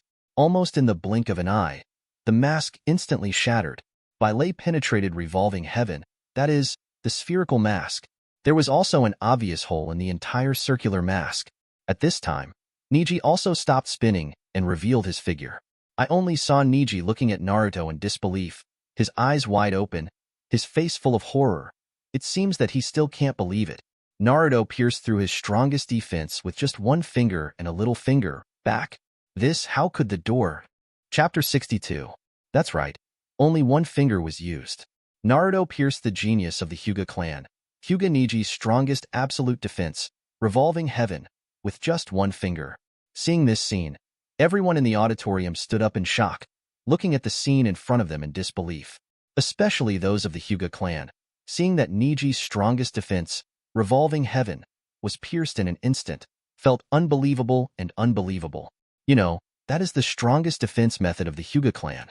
As a secret technique that the Hyuga family is proud of, revolving heaven is known as the absolute defense of 360 degrees without dead ends. Its defense is absolutely astonishing. It cannot be broken by ordinary people. It's enough to surprise them that Niji can display it at this age. However, 900 did not expect that Naruto mercilessly smashed and pierced it as soon as it was cast. It just made them feel unbelievable. How could someone break revolving heaven? The Hyuga clan gasped. After seeing this scene, the people in the auditorium cheered wonderfully and discussed Naruto's shocking performance just now. What was that just now? Is that ninjutsu? I didn't see him seal. This is too powerful. Is this really genin? Haha, I'm proud of Konoha for having such an excellent genin. The person who said these words seemed to have completely forgotten the identity of that person, and it was Uzumaki Naruto whom they hated so much before. And Jonin's seat also looked at the performance just now in astonishment. Immediately, Guy came to his senses, grabbed Kakashi beside him, kept shaking, and said, "Wow, Kakashi, what was that just now? Is it your Chidori? Have you already taught Naruto the Chidori? It's disgusting. Kakashi, you cheated. I want to teach my disciples my proud signature ninjutsu." Apparently, Guy took the white thunder cast by Naruto just now as Kakashi's Chinchua. Kakashi, however, thinks otherwise. Kakashi narrowed his eyes, staring deeply at Naruto. Although just now, he saw Naruto's white thunder unleashed, which is somewhat similar to his Chidori. But he knows that the two are completely different. Although Chidori is also flashing with lightning, but after all, it has not escaped from the control of the palm. However, Naruto's white thunder shot out directly, condensed into a single point. The power is extremely terrifying and astonishing, and he was shocked. Kakashi thought in amazement, "That's not Chidori, it's a method that even he doesn't know." And when the auditorium was full of excitement because of the wonderful scene just now, Niji's body also collapsed on the battlefield. All I saw was a red hole on Niji's shoulder. On the red hole, blood was flowing. Obviously, it was pierced by Naruto's white thunder just now. Unexpectedly, Naruto's white thunder not only broke Niji's absolute defense, but also wounded Niji. It pierced Niji's shoulder. This is even more incredible. However, what they didn't know was that if vellay had deflected a little more just now, it would not have been as simple as his shoulder to be pierced. It's Niji's head. Niji seemed to know this, and knew that Naruto had shown mercy. But even so, he was also full of horror at the moment. The expression of shock and disbelief ran through his face, making him look at Naruto in shock, his eyes full of disbelief. How is it possible? Niji yelled in pain like he couldn't believe it. And at this moment, Naruto also came to Niji and saw Niji lying on the ground, unable to move, and he still couldn't accept this result until now. Naruto said lightly, "You lose," I said. "Since you can't do it, then wait for me to make a move to change everything." After speaking, Naruto turned around. Seeing this scene, Shiranui Gunma at the side quickly reacted and announced the result of the battle. First battle end. Winner, Uzumaki Naruto. As soon as the words sounded, there was a burst of cheers and applause from the auditorium, as if they were excited to watch this battle. That's right. Although this battle took a lot of time, it was very exciting. It even made them see an unbelievable scene, and also saw scenes and moves that they had never seen before. After Shiranui Gunma's announcement was over, Guy also quickly jumped down from the auditorium, beckoning the medical staff to carry Niji down to rest and recuperate. Until he left, Niji's gaze was still fixed on Naruto, as if he couldn't believe what happened before him. After the battlefield was cleared, Shiranui Gunma let out a deep breath and announced the next battle team. Next, it's Aburame Shino versus Kankuro. However, Kankuro chose to abstain because he didn't want to expose his strength and wanted to retain his strength to do other things. Kankuro's abstention made Gunma Shiranui stunned for a moment, and after frowning, he ignored him and continued to announce the next group. Next team, Uchiha Sasuke against Gaara. Shiranui Gunma glanced at the name displayed on the machine and shouted. Upon hearing the names of these two people, cheers came from the auditorium again. Just finished a wonderful battle, and we are about to usher in an exciting duel of geniuses. Gaara snorted coldly when she heard her name and jumped to the battlefield. However, Sasuke's figure did not appear in response to 0.9. Shiranui Gunma froze for a moment, glanced around, and found that there was no sign of Sasuke, and knew that Sasuke hadn't come. Shiranui Gunma sighed with a headache, shook his head, and after receiving instructions from his superiors, he said, Uchiha Sasuke hasn't arrived yet. Why don't we start the next set of duels first? Gaara frowned after hearing Shiranui Gunma's words. He just saw the battle between Naruto and Niji, and the desire to fight in his heart has been completely stimulated. Immediately, Gaara turned his head abruptly, looked at Naruto at the side of the preparation office. His eyes were full of bloodthirsty and impatient fighting intent, smiled, pointed at Naruto and said, "Since Uchiha Sasuke is not here, let him play." Chapter 63. Hearing Gaara's words, Shiranui Gunma was stunned for a moment, followed the direction Gaara was pointing at, and soon Shiranui Gunma saw Naruto resting in the preparation area. Shiranui Gunma frowned. He couldn't agree to Gaara's unreasonable request.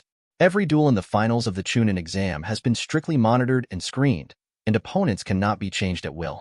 Even he can't be the master. But when Naruto heard it, he smiled lightly, looked at Gaara, and was about to say something. Suddenly, at this time, lightning flickered in the distance. A chirping sound rang out. Immediately afterwards, everyone saw a figure in the distance leaping towards Gaara like an arc of lightning. After the figure appeared, he looked at Gaara with a fighting look in his eyes. He was very confident. He smiled provocatively and said immediately, "You don't need Naruto people to deal with an opponent like you." Hearing this voice, everyone looked towards the figure. After seeing the real face of that person, there was a burst of cheers from the audience. That person, it is Uchiha Sasuke. The genius of Uchiha has appeared. The genius confrontation between the two major ninja villages is about to begin.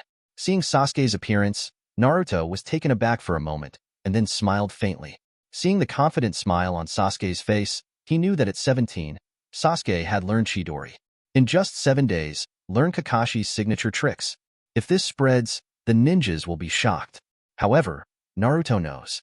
The reason why Sasuke learned so quickly is because he had taught Sasuke about the mastery of chakra nature transformation long ago, and even passed on the prototype of Chidori. For the rest, It is only necessary for Kakashi to tell Sasuke the specific method of Chidori's display. Sasuke also knew that thanks to Naruto's previous guidance, he glanced at Naruto gratefully, nodded to Naruto, and Sasuke stared at Gaara with burning eyes. Seeing Sasuke's appearance, Gaara was also taken aback for a moment. But he soon developed a strong fighting spirit, and the bloodthirsty look in his eyes became more and more intense, as if he couldn't suppress the riot in his body. Then, I heard Gaara can't wait to say ferociously, "Very good, since you have appeared. Then I will kill you first, and then I will defeat that guy." It seems that Gaara has regarded Sasuke as an appetizer before warming up, and wants to solve Sasuke first, and then go to the main event of Naruto. Sasuke sneered when he heard it. Arrogant. "Referee, let's begin." Sasuke said something to Gunma Shiranui at the side. Shiranui Shinjian was taken aback for a moment, but quickly reacted, coughed, and announced the start of this duel. As soon as Shiranui Shuanjian's words fell, the two of them couldn't wait to attack at the same time, and launched a confrontation. All I saw was a flash of lightning under Sasuke's feet, and his speed suddenly increased. He looked like a ghost, and rushed towards Gaara immediately. Seeing Sasuke's speed, everyone in the auditorium couldn't help being slightly surprised. This speed is several times faster than usual. And Gaara also shot immediately, controlled the sand in the gourd, rushed out, and attacked Sasuke overwhelmingly. The two fought fiercely and fought fiercely. Naruto nodded when he saw Sasuke's speed increase sharply, and the lightning flashed under his feet. Obviously, Sasuke has mastered the power of changing chakra's attributes. And this is exactly the power of the thunder attribute chakra that Sasuke is good at. Stimulate the body cells with the thunder attribute chakra, resulting in a short burst of speed. Sasuke rushed in front of Gaara in an instant, just when Sasuke was about to hit Gaara. Gaara's yellow sand also followed, but before the yellow sand touched Sasuke, Sasuke's figure flashed and disappeared again. When it appeared the next moment, it was already behind Gaara. Seeing Sasuke's fast speed, Gaara was also stunned, and immediately gritted his teeth angrily, as if he remembered the embarrassment and pain when he confronted Shaoli before. Although Gaara's sand is fast, Sasuke relies on the explosive speed of the Thunder Chakra boost, so Gaara can't catch him at all. Instead, Sasuke can bombard Gaara at any time. Gaara suffered a lot from the fights again and again, and even the sand covering the surface of the body was kicked and dropped by Sasuke again and again. On Gaara's forehead, there was a trace of blood flowing out. Feeling the pain in the body, looking at Sasuke's ghostly figure, flickering and unable to catch it, Gaara suddenly roared ferociously and angrily, "Be asterisk asterisk asterisk asterisk asterisk D. I'll kill you." Words ring out. In an instant, Gaara exploded with an extremely large chakra. Chakra burst out, and suddenly walked away from the surrounding Sasuke. Sasuke also looked at Gaara's change in astonishment. I just saw that Gaara's body started to swell. The originally thin body gradually became bloated and bulky, especially the arms, which became as thick as a monster. It also showed a sharp claw like a civet cat. A civet cat ear grew on Gaara's forehead, and her pupils became like beasts, ferocious and terrifying. Gaara bared her fangs and looked at Sasuke bloodthirstily. After Sasuke felt the violent chakra on Gaara's body, he was also a little startled. The chakra emanating from Gaara's body is really too huge. This chakra is not only huge, but also full of violent and raging aura. Like a wild beast, it makes people feel crazy and very uncomfortable. Seeing Gaara's change, Sasuke frowned. But he didn't panic. Instead, he took a deep breath, stretched out his palm, and the chakra surged and gathered towards his palm. Chidori. The voice fell. Lightning flashed in Sasuke's hand. 137. The entire palm of the hand is like holding lightning, and there are countless crackling lightning arcs bursting out from the palm. Countless thunder and lightning condensed together, and thousands of birds chirped like chirping sounds. Immediately afterwards, Sasuke held Chidori and moved towards Dr. Gaara. Seeing this, Gaara quickly attacked Sasuke with sand, trying to block Sasuke's figure. It has to be said that after the change in Gaara, the speed of the sand also suddenly increased, and its strength also increased a lot. But even so, Gaara couldn't catch Sasuke's figure at all. Sasuke seemed to be using his greatest strength at the moment, crazily increasing his speed. Sharingan is also suddenly opened at this time. In the scarlet eyes, Sengoku twirled crazily. The figure flickers. Soon, Sasuke came to Gaara. Gaara froze for a moment, her bewitching pupils widened. Before he could react, Chidori bombarded him directly. Puff. Blood splatter. After Sasuke's Chidori bombarded Gaara's body, blood splashed out, and Sasuke held Raikiri's hand, and it also stabbed into Gaara's body. The severe pain caused Gaara's pupils to shrink, and seeing her own blood splashing in the air, Gaara's brain suddenly went blank, and she let out a hysterical roar. Kill you.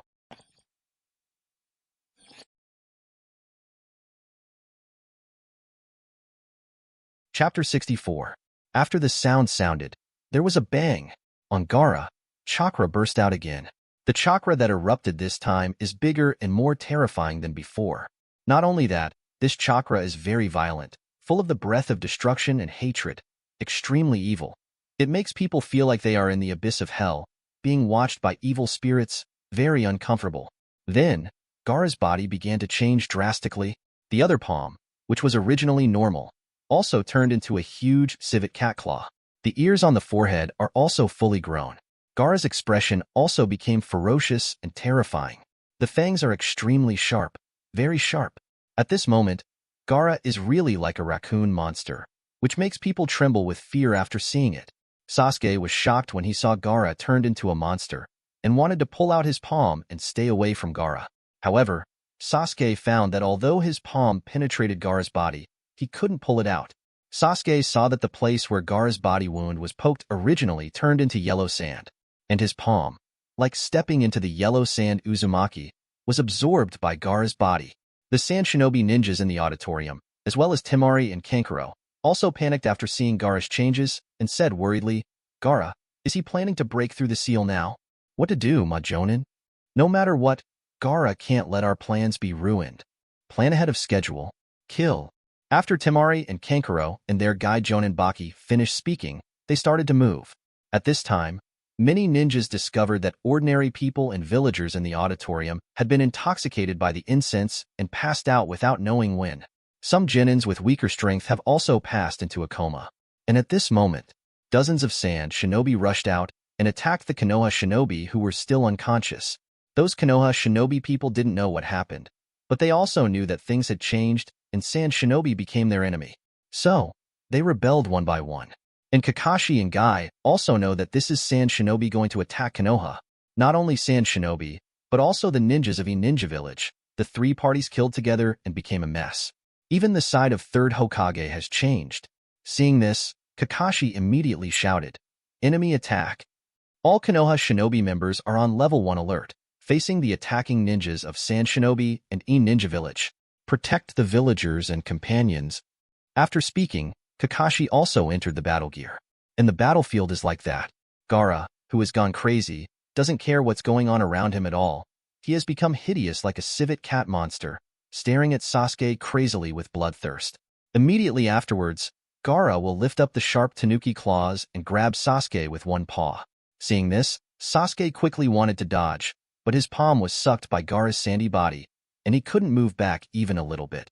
And at this moment, a soft drink sounded. "Sasuke, get out of the way." Hearing the familiar voice, Sasuke nodded quickly, stepped aside, and came to Gaara. And at this moment, a golden figure flashed past. All I saw was that Naruto suddenly appeared beside Sasuke, that is, in front of Gaara. Gaara was taken aback, and before he could react, he saw Naruto staring at him indifferently. Then, Naruto kicked out. Naruto's attack speed was so fast that Gaara didn't even have time to dodge, and the soles of his feet directly hit him. Boom. A huge burst of power. I only saw that after Gaara was kicked by Naruto. The kicked position of Gaara's body was all due to the powerful and terrifying force on Naruto's feet, causing a cyclone to explode. Immediately afterwards, his body was kicked away by Naruto like a ball. There was another loud explosion. Gaara's body was kicked and flew against the wall of the battlefield. The thick wall was blasted into a big hole, and Gaara's body was also dented because of Naruto's powerful force. Seeing Gaara being kicked by Naruto, flying tens of meters and crashing into the wall, Sasuke beside him couldn't help being amazed. Just now he couldn't break free from Gaara's shackles, but now he was kicked away by Naruto and solved it. This strength simply amazed Sasuke. When kicking Gaara into the air, Naruto also grabbed Sasuke's body, preventing Sasuke from flying out with him. Then, Naruto said to Sasuke on the side, "Lead him out and I'll deal with him." Sasuke nodded. At this time, Gaara, who was kicked by Naruto, also climbed out from the wall. After Gaara came out, He yelled angrily at Naruto a few times, and then saw that his body, which was about to be kicked apart by Naruto, began to gradually reassemble with sand. This is the amazing resilience of tailed beasts. After seeing it, Naruto is not surprised either. After the body was fully restored, Gaara roared again, staring at Naruto and Sasuke with terrifying eyes, and rushed towards them like a wild beast. Sasuke followed Naruto's instructions and ran out of the final venue. Naruto also intends to bring Gaara out of Konoha. In this way, Gaara chased the two of them, and kept chasing until they came to the forest minister not far from Konoha. And Naruto and Sasuke also stopped at this time. After realizing that there was no one around, Naruto nodded to Sasuke, indicating that it was okay, and then handed Gaara to him. Sasuke glanced at the monster-like Gaara following him, and knew that Gaara was not a normal person, and this kind of monster was not something he could deal with for the time being. So, Sasuke stepped aside and watched Naruto and Gaara fight. Seeing Naruto stop, Gaara immediately came in front of Naruto, and the huge civet cat smashed the surrounding trees, as if venting his anger at being kicked by Naruto just now. Then, Gaara stared at Naruto with a bloodthirsty look, bared her fangs, and said with a terrifying smile, "Run. Why don't you run?" Apparently, Gaara thought that Naruto and Sasuke wanted to escape because they were afraid of his monster appearance. However, the truth is not what he thought. Naruto deliberately brought him here for the next battle. After hearing Gaara's words, Naruto smiled lightly, looked at Gaara, and said lightly, "To deal with you, you don't need to run. Come on, don't you really want to fight with me? Let me see the power of one-tail Shoha." Chapter 65. Hearing Naruto's words, Gaara immediately reacted. Naruto was not afraid of him, but led him here on purpose, although he doesn't know what Naruto wants to do. However, this feeling of being played by Naruto and the applause made Gaara very unhappy, and immediately roared a few times angrily. Then, Gaara glared at Naruto ferociously. Those eyes have turned yellow like a civet cat, very bewitching. Gaara opened her fangs and said bloodthirstily, "Big words. Today, you will all die here." Gaara roared and rushed towards Naruto frantically. The swelled civet cat's body is very destructive, and wherever it passes, the trees are all snapped by Gaara. Nothing can stop his footsteps. Naruto saw the rushing Gaara, shook his head, smiled lightly, and said, "The way you look now is not my opponent." Gaara couldn't listen to Naruto's words at all. His mind was full of bloodthirsty killing now, as if he was affected by Shoha's consciousness. 977. After Naruto finished speaking, seeing Gaara rushing pastly, he immediately stopped talking and moved his finger to cast Kido. 61 of Bakudo, the prison of 6 branches of light. The words fell. 6 paths golden light sheets suddenly condense around Gaara's body. As soon as the golden light sheet appeared, it suddenly stuck on Gaara's body, restraining Gaara's movements. Gaara was stunned for a moment. Before he could react, Naruto cast another Kido. Bakudo 62, 100 steps to the railing. The sound sounded, and in an instant, dozens of blue beams of light condensed in front of Gaara. As soon as the beam of light appeared, it directly attacked Gaara and stabbed Gaara hard. After Gaara was hit by the beam of light, the enormous power of the beam of light immediately knocked Gaara into the air, hitting a big tree fiercely. Gaara's body was also firmly fixed on the root of the tree by the 6-branch light prison and the 100-step railing. Gaara roared ferociously, struggling hard to get rid of the shackles of the light prison and the railings, and chakra also burst out continuously. However, no matter how hard he struggled, he couldn't get rid of the shackles of the 6-stick light prison and the 100-step railing. "Kill you! Kill you!" The crazy and bloodthirsty roar kept ringing. Gaara roared hysterically at Naruto. Then, I saw that Gaara's body began to change drastically again. The originally half-human, half-cat face has really started to transform into a raccoon face at this moment. Soon, Gaara's face completely changed into that of a civet cat. Sharp fangs, skin like yellow sand, sharp claws, cat ears, all appeared one after another. Gaara's body also got bigger. Bang! As Gaara's body gradually grows bigger, the 6-stick light prison and the 100-step railing also disappear. Immediately afterwards, Gaara's body had no more resistance and began to expand crazily.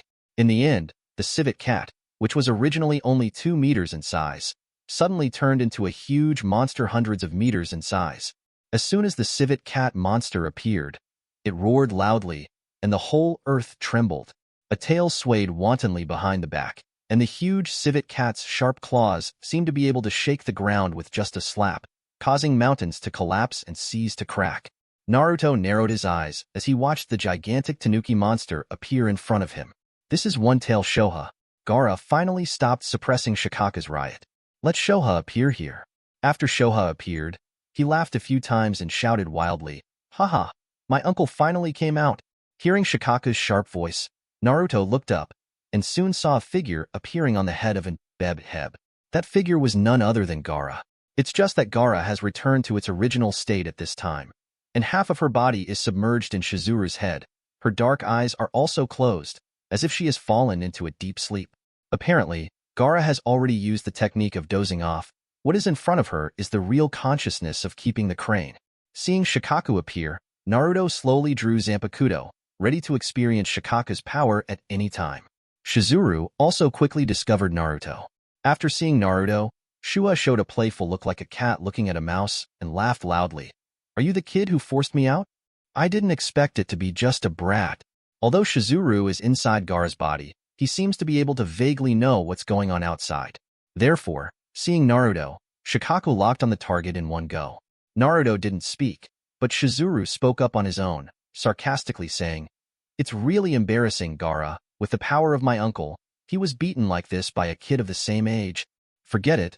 It's rare for my uncle to come out once, so I'll teach him a lesson for you." Hearing that Shutzeru wanted to teach him a lesson, Naruto smiled instead of anger, holding Zanpakuto in one hand and taking out the Teigu Pumpkin Romance Fort with the other hand. As soon as Teigu Pumpkin Romantic Fort appeared, the whole air moved. This black cannon looks like a bullet-heavy sniper, and its size is like a Naruto. It is very eye-catching. Seeing Naruto take out another weapon, holding a gun in one hand and a knife in the other, Shizuru couldn't help but shift his eyes. "Oh, brat. It's really courageous to see my uncle running away in fright. However, for a brat like you, I can easily turn you into a meat paste." Ha ha ha. After Shikaku finished speaking, the huge sharp claws suddenly lifted up. Aim at Naruto. As soon as the huge civet cat's claws were raised, it seemed to cover the sky, covering the entire sky, casting a shadow under Naruto's feet. Immediately afterwards, the terrifying raccoon claws were captured instantly, as if wanting to shoot Naruto into minced meat. However, in the face of Shikaku's attack, Naruto is not afraid. There's no point in dodging. Seeing Shizuru's huge sharp claws about to hit Naruto, smashing Naruto into pieces, Sasuke, who was on the side, couldn't help crying out in worry after seeing it. At this moment, Zanpakuto in Naruto's hand suddenly lifted up. With the sword in his hand, Zanpakuto draws an arc in the air, aiming at the sharp claws of the crane, and suddenly cuts down. Moment. Shizuru's expression froze. Huge pupils shrank. All I saw was that Shikaku's huge sharp claw that was slapping Naruto had already detached from Shikaku's body and flew into the air at some point. Chapter 66. Boom. The huge claws suddenly fell to the ground, and the ground was smashed into a big hole, and the civet cat's sharp claws instantly turned into a pile of loose sand. At the same time, Shoha's screams also sounded one after another. "Ah, B asterisk asterisk asterisk asterisk asterisk D. You actually cut off my paw dash." That's right. When Naruto waved his hand just now, the sword glow flashed, and he directly slammed down the sharp claws of Shoha that was coming towards him. Sasuke on the side watched this scene in horror and shock. He has never seen such a scene. Just now, he thought that Naruto was going to be crushed by Shizuru's sharp claws. Unexpectedly, under Naruto's knife, not only was he safe and sound, but he also cut off Shuha's huge claw directly. Simply scary. The speed of swinging the knife, even if Sasuke is driving the Sharingan, he can't see it clearly. Is this the strength of Naruto? Sasuke thought in shock. It was the first time he saw Naruto make a full shot, and he couldn't help but look at Naruto even more shocked. After Naruto cut off Shikaku's sharp claws, he looked at Shikaku with a calm smile and said lightly, "Is this the paw that can easily slap me into meat sauce? It's so fragile." Hearing Naruto's mocking voice, Shikaku suddenly roared angrily. The huge chakra exploded, and the white clouds in the sky were scattered by the roar of the crane. Then, I saw Shoha's huge body squirming, and the surrounding yellow sand also rushed up, gathering at the place where Shoha's broken arm was.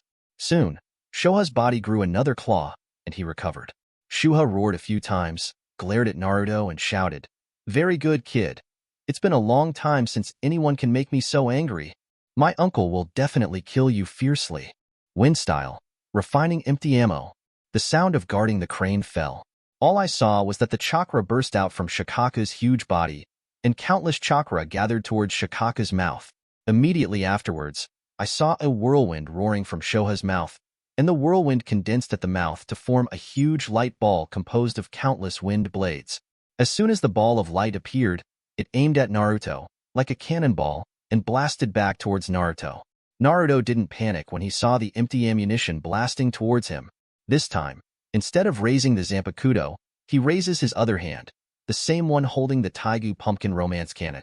Teigu romance fort was embraced by Naruto, and the pitch-black muzzle was aimed at the incoming chain ammo. Immediately afterwards, the spiritual energy gathered, and the muzzle shone with dazzling light. Laser, fire. A red and blue laser shot out suddenly from the muzzle of the romantic fort, directly bombarded the empty ammunition flying in the air. The powerful laser devours the air-refining bomb in an instant, destroying it completely, leaving no residue left. As the laser passes through the sky, a magnificent red light passes across the sky, like a meteor, very dazzling. One shot of laser light directly destroys the empty ammunition shot by Shikaku in anger. Seeing this scene, Shoha immediately opened his eyes wide, his face full of disbelief and disbelief. That's his signature ninjutsu. Wind style refines empty bullets, and under the blessing of his huge chakra, the blow of anger is even more powerful than the power of S-level ninjutsu. Almost on par with the small-tailed beast bomb from Tailed Beast. Its power is enough to destroy a mountain. But even so, it was so powerful that he was confident that he could destroy Naruto's refining empty ammo, but it was solved by Naruto's laser. How can this be? Shikaku roared in disbelief, glared at Naruto ferociously, and roared, "It's impossible! Impossible! My lord's refining empty ammo was actually blocked by a brat. Little ghost, what did you do? No matter what you did, you angered me, and I will kill you today." Huh. Saying that, Shoha raised his head and gathered chakra again. Ready to cast the empty ammo again, the huge chakra gathered towards the mouth of the crane, and countless wind blades whizzed towards it. This time, the condensed air ammunition is bigger than before, and its power is even more astonishing. The ball of light condensed by countless wind blades is like a huge shell several meters wide and long, and the power contained in it is also very terrifying. It seems that Naruto blocked his attack just now, which made Shizuru very angry. So, Shikaku is preparing for this time. With all his strength, he wants to destroy Naruto in one fell swoop. RT. However, seeing the ammunition condensed by Shizuru getting bigger and more powerful, Naruto didn't feel the slightest fear. Instead, he took a deep breath and raised the romantic fort again. He knows that the power of the romantic fort is more than that. Just now, it was just a small test. It's the first time to use the romantic fort. Just try its power. The essence of romantic fort is that the more dangerous the user's situation is, the more powerful it will be. So, Naruto is going to play hard this time and fully stimulate the potential of the romantic fort. At this time, Shoha's refining ammo was also condensed, and the light ball on the mouth also became very huge, like a tailed beast bomb. Immediately afterwards, Shuha looked at Naruto viciously, aimed at Naruto with a huge refining blank, and just blasted past. Seeing the terribly powerful blasting ammunition coming towards him, Naruto took a deep breath, raised the romantic cannon, and was ready to go. Second by second, the empty bullet is getting closer and closer. Seeing that the empty refining bullet has arrived in front of Naruto and is about to devour Naruto's body, the muzzle of the romantic fort also shines brightly. Next moment, romantic fort inspired. A laser that is thicker and bigger than the empty ammo suddenly burst out from the muzzle of the romantic fort. It goes straight to the empty ammo. The huge laser light is like destroying the world. After bursting out, it will wipe out the empty ammunition in an instant. Not only that, the laser blasted across the sky, like a dazzling meteor. After penetrating the air refining bullet, aiming at Shuha, it was shot out. After Shoha saw it, his eyes were shocked, and he was about to split in horror. Boom. The laser beam hit Shoha in an instant. The terrifying power caused Shuha's body made of yellow sand to be blown away by the laser in an instant, completely destroyed. Yellow sand was flying all over the sky, and a huge circular hole appeared on Shohi's body, and his upper body had disappeared, leaving only half of his face and ears and a small part of his body crumbling. After the romantic fort blasted out this terrifying laser, the muzzle also emitted white smoke due to the terrifying high temperature. This power is too amazing. Chapter 67. The huge body of Shizuru was blown away with one blow from the romantic fort, pierced through. Sasuke on the side looked at this scene in shock and opened his eyes wide. He never dared to think that someone could fight such a huge monster like this. Moreover, with an almost crushing attitude, he violently beat Shoha. This simply made him unbelievable. When he saw Shizuru's huge body and his body that moved like a mountain, Sasuke was a little scared and didn't know what to do. After all, this was the first time he had seen such a terrifying monster. He couldn't even imagine how Naruto could deal with such a terrifying Shikaku. However, the scene in front of him refreshed his perception. Facing such a huge monster, Naruto not only did not flinch, but also did not have the slightest fear. On the contrary, one person, one spear and one sword, pierced through the chest guard crane, completely crushed. After letting 890 Sasuke see it, he fell into an unparalleled shock, looking at Naruto in disbelief. And that guarding the crane was full of horror in his heart. He couldn't imagine that since the era of Six Paths, apart from Uchiha Madara and Shinju Hashirama, who were famous in the ninja world, there could be someone so terrifying. They can fight against the tail beast with their own power. Moreover, the other party is only a teenager. This made Shoha hardly believe it. On Shizuru's dilapidated body, with the only remaining eye on that side of his face, he opened wide, looking at Naruto in unbelievable horror. His mouth that was about to fall apart let out a horrified roar. You be asterisk asterisk asterisk asterisk asterisk D, who the hell are you? However, before Shoha could finish his words, his remaining broken and huge body collapsed with a bang. Countless loose sand was completed and fell to the ground. Shoha was blown away by Naruto abruptly. He returned to his original shape and fell into a deep sleep. And Gaara's body also fell to the ground along the yellow sand. Gaara has also awakened at this time. He stared closely at Naruto's figure with panda-like black eyes, and there was a look of horror and shock in his eyes and pupils. Although Shuha appeared, he fell into a deep sleep. But in Shoha's body, he can still see everything that happened outside. When he saw Naruto, he crushed Shikaku with a crushing force. Gaara almost felt like she was having a nightmare and couldn't believe what she saw. With such terrifying strength, even his father, 4th Kazekage, couldn't easily suppress Shikaku like Naruto. Gaara took a big gulp of air, tried hard to calm down the emotions in his heart, stared at Naruto, and soon, he asked gruffly and incomprehensibly, Why are you so strong? Gaara thought that Shuha was sealed in his body, and he was called a monster, and his strength was already terrifying. Unexpectedly, this kind of strength is not worth mentioning under Naruto. Hearing Gaara's words, Naruto smiled lightly. Before he could respond, did Zhuo also jump to it? Sasuke glanced at Gaara lying motionless on the ground, and said to Naruto, Naruto? Naruto nodded.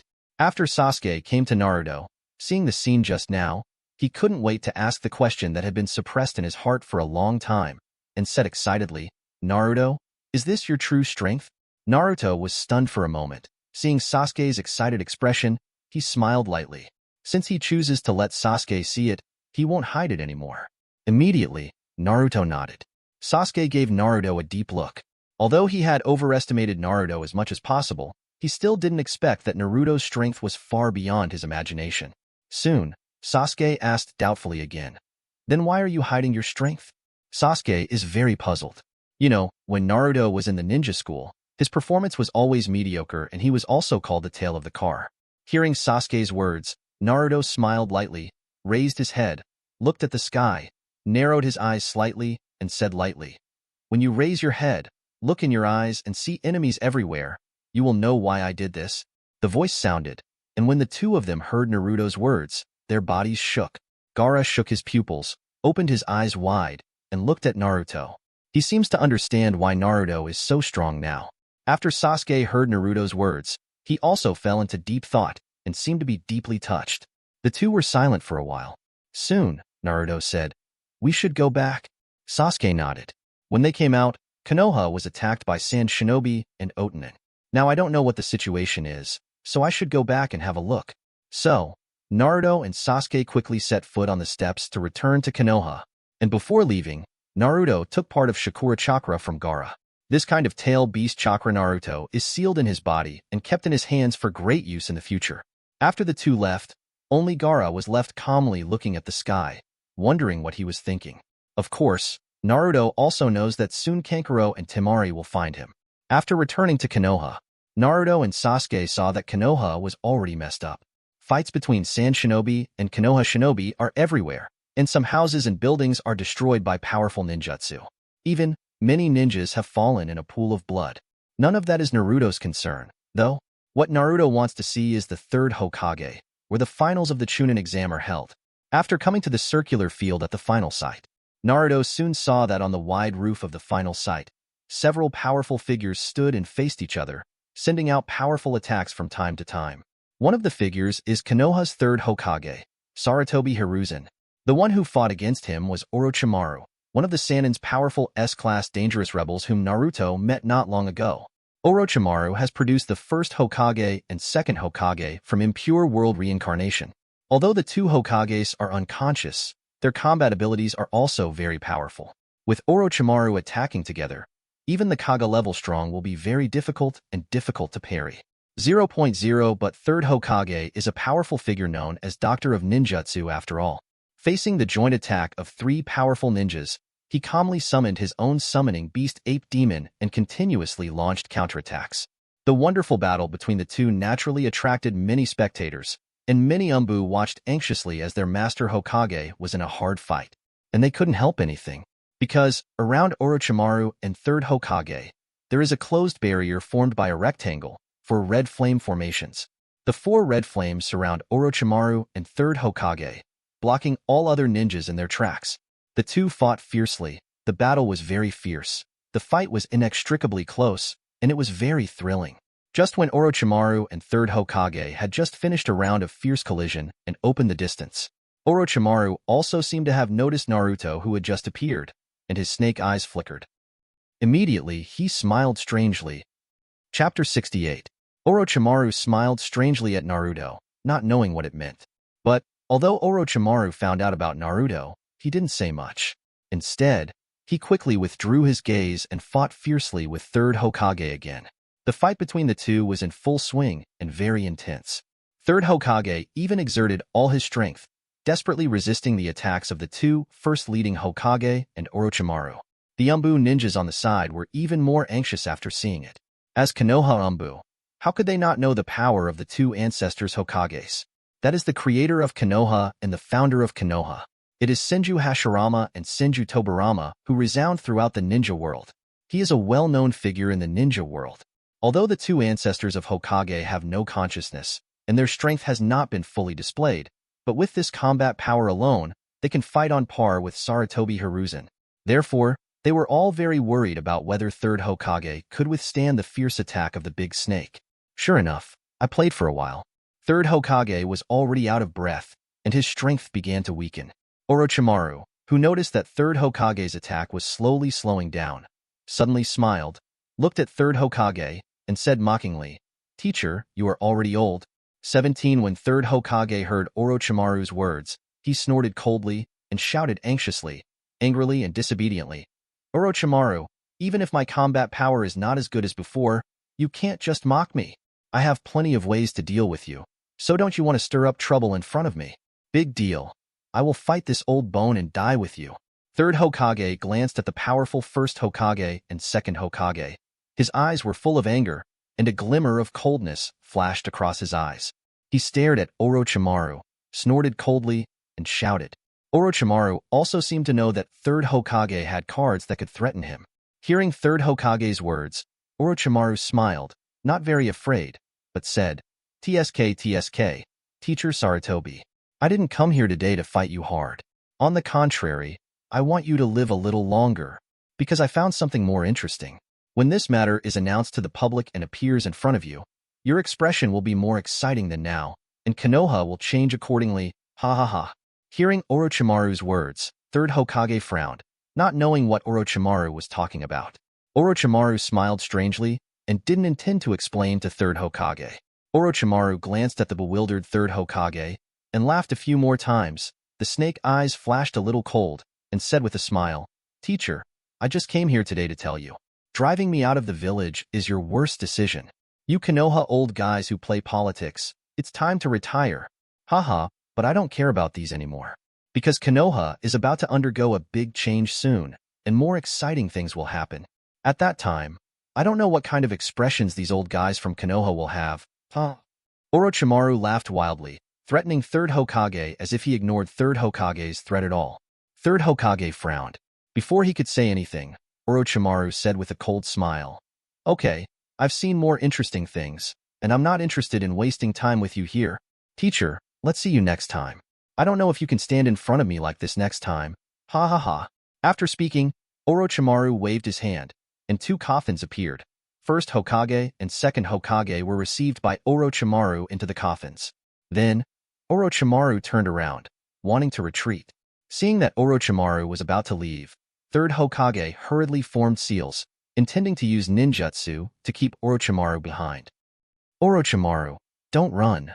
However, Orochimaru seemed to have been prepared for a long time, and before Third Hokage's ninjutsu was performed, he took the four people who formed the formation and fled away. Seeing that Orochimaru couldn't be stopped, Orochimaru also disappeared from sight, and Third Hokage exhaled as if he was relieved. Seeing the disappearance of the barrier, the surrounding Umbu ninjas hurried to Third Hokage to check on Third Hokage's injuries. Naruto at the side was slightly surprised when he saw that the result of the battle between the two would develop like this. "But that's fine. Everything will be settled by myself in the end." Naruto clenched his fists. After a short rest, Third Hokage quickly stood up and directed the Konoha shinobi players to launch a counterattack. With the command of Third Hokage, plus Might Guy and Kakashi, Jonin, seeing that the biggest threat Orochimaru has left, one of them immediately began to spare no effort to full-strength town. Konoha Umbu also joined the battle. Soon, the Konoha shinobi's offensive became fierce. The balance of war also began to pour towards Konoha, and the ninjas in the Sand Shinobi Ninja Village saw that their fourth Kazekage was faked by Orochimaru. Moreover, Orochimaru has also escaped Konoha. Immediately, the Sand Shinobi ninjas began to make peace with Konoha and stopped attacking one after another. As for the people in E-Ninja Village, they were originally Orochimaru's subordinates, so they were either killed or turned into captives and surrendered to Konoha. Soon, an attack and turmoil jointly launched by Sand Shinobi and E-Ninja Village was put down by Konoha, and Konoha seems to have returned to peace. Although this war caused Konoha a lot of losses, it also let other big countries see Konoha's strength. There are two major ninja villages, one of which is one of the 5 major ninja villages. The two joined forces to besiege Konoha, but both ended in failure. What's more, Third Hokage single-handedly fought against First Generation and Second Hokage, as well as Orochimaru, without falling. This immediately made Third Hokage's reputation even louder and famous in the ninja world. Those young people who wanted to take advantage of this time to ask for some benefits from Konoha also gave up their minds. After all, although Konoha suffered losses in this war, they were not large. There are almost no shortage of top-level and middle-level jonin, which makes other ninja 557 villages aware of Konoha's strength. In the end, the Sand Shinobi ninja also signed a peace treaty with Konoha, vowing never to attack Konoha again, and to be friends with Konoha forever. Although this agreement is useless, Sand Shinobi, who has suffered a loss, will not act rashly for the time being. And just when everyone thought that Konoha had returned to peace and had almost confirmed the position of the head of the 5 great ninja villages, a bigger storm is about to strike. Underneath Konoha, the dark place that never appeared on the bright side, also began to change. Under the Konoha, in a dark and damp basement.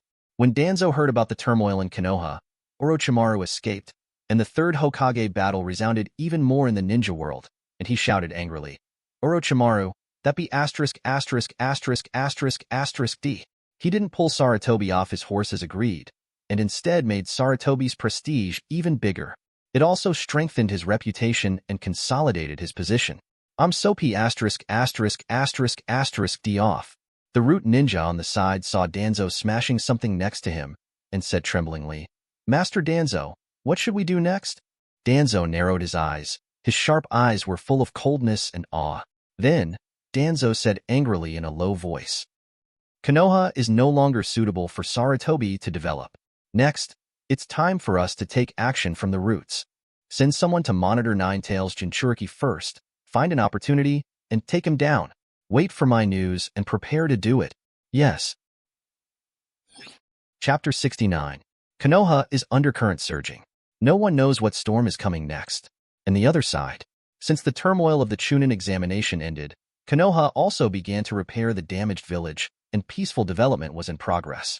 Because of Konoha's rest during this period, and because the Chunin exam just ended, the Genin took a vacation and had a good rest. And on this day, the Jin and Xiaoqiang from the same class also made an appointment to come out to relax and play together. Naruto received the invitation and originally wanted to decline. But who would have thought that Ino and little Sakura would come to the door of the house with all the little strongmen to block him, waiting for him to go out to play together. In desperation, Naruto had no choice but to join the ranks of shopping. The Xiaoqiangs are wandering together in the prosperous streets of Konoha. Although Konoha was previously attacked by Sand Shinobi and E Ninja Village, the damage was not large, and even some places were not damaged. Among them, these street snacks of Konoha and Zai Street are included. People come and go on the street, it is very lively, and the voices of vendors yelling and selling can be heard everywhere, creating a very lively scene. Little Sakura and Ino looked like lively rabbits, looking around for all kinds of novelty things, very happy. Kiba and Shino are also talking happily, while Hinata is a little shy. Seeing this, Naruto also smiled, and came to a small stall selling all kinds of weird juggling, and began to watch his favorite things. Although he has been living in Konoha, because of his dark childhood, Naruto seldom comes to these lively markets to see novelty gadgets. So, Naruto was curious when he saw something he had never seen before. Naruto picked up a fox mask from the stall. This mask looked no different from the mask Umbu wore on his face. Naruto also wanted to buy one for himself as a spare. After looking at it for a while, Naruto immediately asked, "How much is it?" However, after Naruto's inquiry rang, no one responded to him. After seeing Naruto, the stall owner frowned in disgust, then snorted coldly, turned his head away, and deliberately ignored Naruto. Naruto frowned, just about to put down his mask and say something. Ino at the side saw that Naruto had something he wanted to buy, so he rushed forward enthusiastically, picked up the mask Naruto was holding just now, and asked happily and politely, "Dashu, how much is this?" Seeing Ino stepping up to ask about the mask, the stall owner's face softened a little, and he said the price of the mask lightly. Ino put it in his hand and watched it for a while, then smiled at Naruto and said, "Naruto, do you want this? I'll buy it for you." Naruto was taken aback, smiled, and was about to say something. However, before he could speak, the stall owner at the side seemed to hear that Ino was going to buy it for Naruto. So he suddenly stepped forward, snatched the mask from Ino's hand, pooed in disgust, and said viciously, "This mask is no longer for sale." Ino was taken aback, a little surprised and a little puzzled. "Why, didn't you just mention the price, which means that this mask is for sale?" Ino asked, puzzled. The stall owner glared at Naruto in disgust, as if looking at a different kind, without concealing his malice, snorted coldly and said, "If I say I won't sell it, I won't sell it. Even if I throw it in the ditch, I won't sell it to this demon fox." The words sounded, and when the stall owners and tourists and villagers around heard it, they all looked over. When they saw Naruto here, they all showed disgusted eyes and talked a lot. "Isn't that the kid? Yes, it's really bad luck that he actually came here. It seems that business is going to be bad these days. Hurry up and drive him out, it's annoying to watch. He's a ninja now, so be careful." "Hey, what a shit ninja. He's just a monster, and he still wants to be Konoha's ninja. I really don't know what third Hokage thinks. Yeah, this kind of monster. It's better to execute it as soon as possible." I saw in the finals of the Chunin exam that day, this kid, he performed pretty well at the beginning. After seeing the Sand Shinobi ninjas attack, he actually ran out of the village like a shit. Humph. Sure enough, becoming a ninja is also a deserter. I think this kid probably peed out of fear. Even if you become a ninja, so what? This is Konoha. How dare this kid do anything to us villagers? Let third Hokage know, and he will definitely be skinned. Countless malicious words were directed at each other, and malicious speculations and discussions sounded one after another. The little Sakura and Ino Yuya, who were on the side, all showed surprise and disbelief when they heard it. They couldn't believe it, and they didn't understand why these villagers treated Naruto like this and thought Naruto so badly. After hearing these words, Naruto lowered his head, closed his eyes, his cheeks flashed coldly, and he clenched his fists. Ino on the side immediately stepped forward, defending Naruto and said, "What are you doing? Naruto is also Konoha's ninja, and has contributed to Konoha." After the stall owner heard it, He let out a sound and said, "Bah, he is also worthy of being a Konoha shinobi?" The other day, the people from Sand Shinobi scared the crap out of the village. Don't think we don't know. Get out, you are not welcome here. Apparently, he was talking about the day Naruto played against Gaara. However, what they don't know is that if Gaara becomes Shikaku in the village that day, the loss will be even greater. Although Naruto lured Gaara out in order not to expose his strength, he had his own plans. But even so, it was also a sideways solution to an opponent for Konoha. After speaking, the stall owner will come out and drive Naruto out. However, at this moment, Naruto suddenly opened his eyes, and there was a coldness in the depths of his eyes. Immediately afterwards, Naruto's cold words were heard. "Senbenzakura?" Words ring out. On the head of the stall owner who just walked out, a pitch-black blade suddenly appeared. The pitch-black blade floats in the air. When the stall owner saw it, he was taken aback, but he hadn't reacted yet. The blade suddenly stabbed down. Puff. Senbenzakura's blade directly penetrated the stall owner's body, piercing him to the ground. Stall owner. Instant death. Before he died, the stall owner was terrified, as if he never thought that Naruto would actually dare to attack him, a Konoha villager, in Konoha. Seeing this scene, the surrounding villagers and stall owners who were insulting Naruto suddenly shouted in horror one by one, and fled in panic and fear. Nine Tails am killed. The monster has killed. Nine Tails is about to appear. I knew that one day he would show his true nature. Run. That monster is going crazy. Little Sakura and Ino also covered their mouths in disbelief after seeing this scene. Immediately, they looked at Naruto and said worriedly one by one, "Naruto, you've got yourself into trouble. What to do? These are the villagers of Konoha. Killing them will trigger the village's rules. It's over, it's over. Third Hokage will send someone to catch you soon after he finds out." However, Naruto couldn't listen to their words at all and ignored them. His cold eyes flicked across, scanning the fleeing villagers who insulted him before. Killing intent emerges. He doesn't care what happens next. At this moment, he only knows, "I can't bear it. I don't need to bear it anymore." Chapter 70. Little Sakura and Ino looked at Naruto in puzzlement and worry, not knowing why Naruto did it. You know, killing a ninja from the same village is a serious crime, because such a few insults can lead to a big fight. What they don't even know is why they are all in the same village, and why the villagers have so much hostility towards Naruto. However, they don't know it at all. Naruto was not completely irritated by such an insult. Instead, 3 years. Naruto has been through this scene time and time again. Countless malice, bad words, speculation, and abuse. Time and time again, they are added to Naruto. Until this moment, Naruto finally broke out. He decided not to be patient anymore. Instead, kill anyone who betrays me. Did he do something? No, he didn't do anything. All in all, he is innocent. Naruto took a deep breath and stared at the villagers with cold eyes. At this moment, Senbenzakura spun and jumped into Naruto's hands, and then, Naruto was about to step forward again and start killing. Seeing that Naruto wanted to make a move, little Sakura and Ino ran to Naruto and stopped Naruto.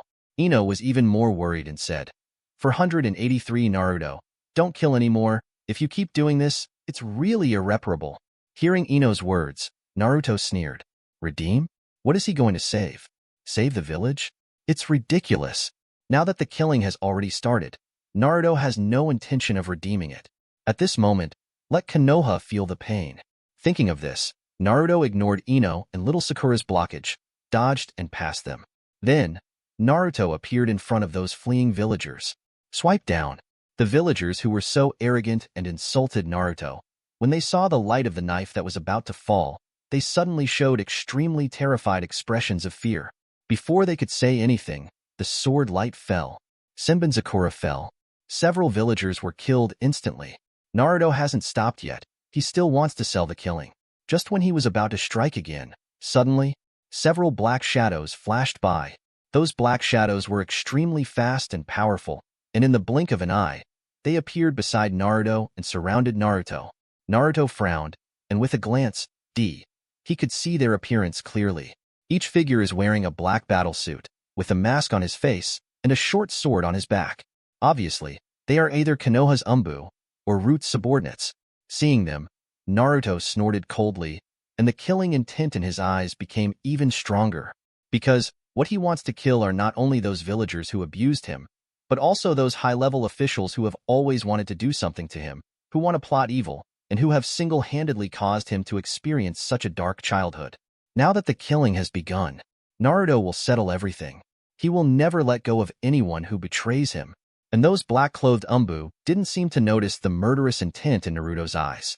They didn't seem to know what happened here, but they saw Naruto holding Zanpakuto, and the surrounding villagers ran away in a panic except for the genin.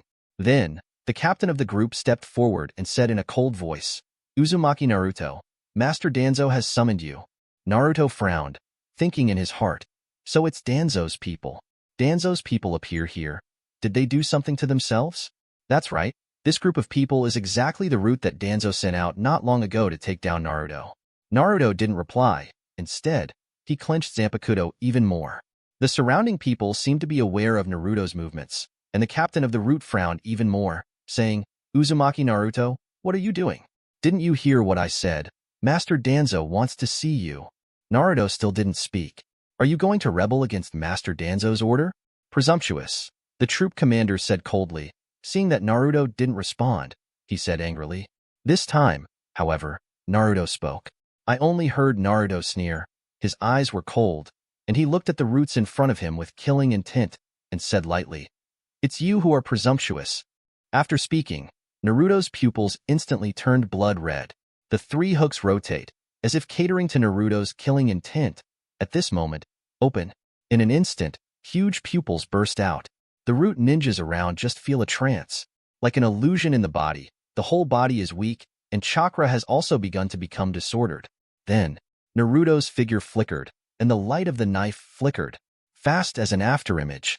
Everyone only heard the sound of puff, puff, puff. Then, everyone saw it in horror. On those root ninjas, countless knife marks appeared, and blood splashed out. Large and small wounds were everywhere, killing them instantly. Spike. Not a single turn, Naruto in the blink of an eye, solved all root ninjas. And those root ninjas looked at Naruto in horror before dying. I never thought that Naruto's strength would be so terrifying. The light of the knife was so fast that none of them could see it clearly. And some root ninjas who were belatedly saw Naruto's scarlet Sharingan. However, in the end, he could only point at Naruto and make an indistinct, terrified voice. Those eyes. Can't finish it yet. Boom. All root ninjas all down. Blood flowed one by one, and they were killed on the spot. Little Sakura and Ino watched this scene, and they opened their mouths wide in astonishment. Unbelievable. They didn't expect that Naruto would attack the ninja from the same village. What's more, he would attack Umbu. They also didn't expect that Naruto's strength would be so powerful. Even the people in Umbu are not against the people. Even was killed in seconds. Ino raised his hand tremblingly, pointed at the corpses all over the floor, and said in a panic, "Naruto, Naruto, why did you kill them all?" Little Sakura was already panicked and didn't know what to say. At the beginning, they had seen how powerful these Umbu people in black clothes were, but at the moment, under Naruto's hands, they were like ants, vulnerable to a single blow. Naruto didn't answer Ino's words and looked ahead indifferently, because Ino didn't know at all that these root people came to him with malicious intentions. They also want to do something to Naruto. They want to kill Naruto. And Naruto just shot one step ahead of them. Chapter 71. Naruto swung his blade. The blood on Sakura splashed out and fell on the ground. Then, Naruto turned around. Sharingan faded away quietly, looking at the Hokage building in the distance, ready to move forward. Because little Sakura and Ino were looking at Naruto's back just now, they didn't notice those scarlet eyes. Seeing that Naruto was about to leave, little Sakura and Ino were taken aback for a moment and quickly asked, "Naruto, where are you going?" Fong and the others seemed to be frightened by Naruto at this time. They said a word and stared at Naruto in astonishment. Naruto didn't respond, but the Zanpakuto in his hand was clenched tightly, with strong killing intent. Step out step by step. Just when Naruto was about to leave, suddenly, several familiar figures appeared again. I just saw that Kakashi, Yuihong, and Asuma appeared here at the same time. Seeing the corpses all over the ground and the bloodshed of the root ninjas, Yuihong suddenly exclaimed, covered her red lips with her slender palm. Her face was full of astonishment and shock. She didn't know what happened. When Asuma and Kakashi saw it, they also gasped, their faces full of shock. What happened? Asuma asked hastily. Everyone didn't respond. They could only look at Naruto with complicated eyes. And Kakashi took a deep look at Naruto, saw the little bloodline on Naruto's face, and seemed to have guessed something. But Kakashi didn't speak. He didn't know what to say or how to speak. The heart is full of shock and complexity. After Asuma saw the pitch-black Zanpakuto in Naruto's hand, he also reacted, and his body shook violently. He opened his eyes wide and looked at Naruto in disbelief, his eyes full of disbelief. Soon, Asuma hurriedly yelled and asked, "Uzumaki Naruto, tell me what happened here." Naruto didn't speak, but looked at him with cold eyes, extremely indifferent. After Asuma saw this cold look, he shivered immediately. He just felt as if he was in an ice cellar, being watched by Shinigami. But soon, Asuma regained his senses, took a deep breath, suppressed the shock in his heart, and shouted, "Do you know what you're doing?" It seems that Asuma has guessed the general situation of the matter through the eyes of Ino and Sakura and the bloodline on Naruto. Guess who killed these root ninjas and miserable villagers? Asuma's shout made Naruto finally speak.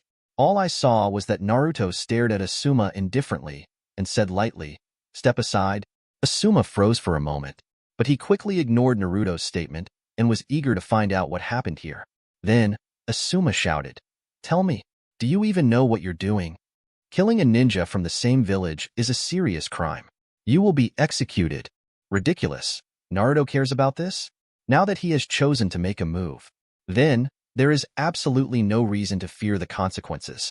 What he has to do is to let the people of Konoha know the pain, know the consequences of attaching malice to Naruto. Naruto did not answer Asuma's yell, but stared at Asuma with cold eyes, with a flash of murderous intent in his eyes. Then, I heard Naruto say lightly, "Whoever stands in my way, die." Words fall. Naruto raised Senbon in his hand and was about to cut it off. After seeing Kakashi, Yui Hong, and Ino, they exclaimed, "No, Naruto. Naruto, stop." Kakashi quickly activated Sharingan, trying to stop Naruto's actions. However, Naruto's speed cannot be captured by Kakashi. Even if Kakashi turned on the Sharingan and the three hooks turned wildly, they couldn't catch Naruto's movements at all. Kakashi tried to block Naruto's palm, but he missed it. Hands up and down. Senbon cut off in an instant. Phantom flashed. Only a snort was heard. Then, everyone saw that Asuma's pupils were shocked, and his face was shocked. A cloud of blood splattered from Asuma's body.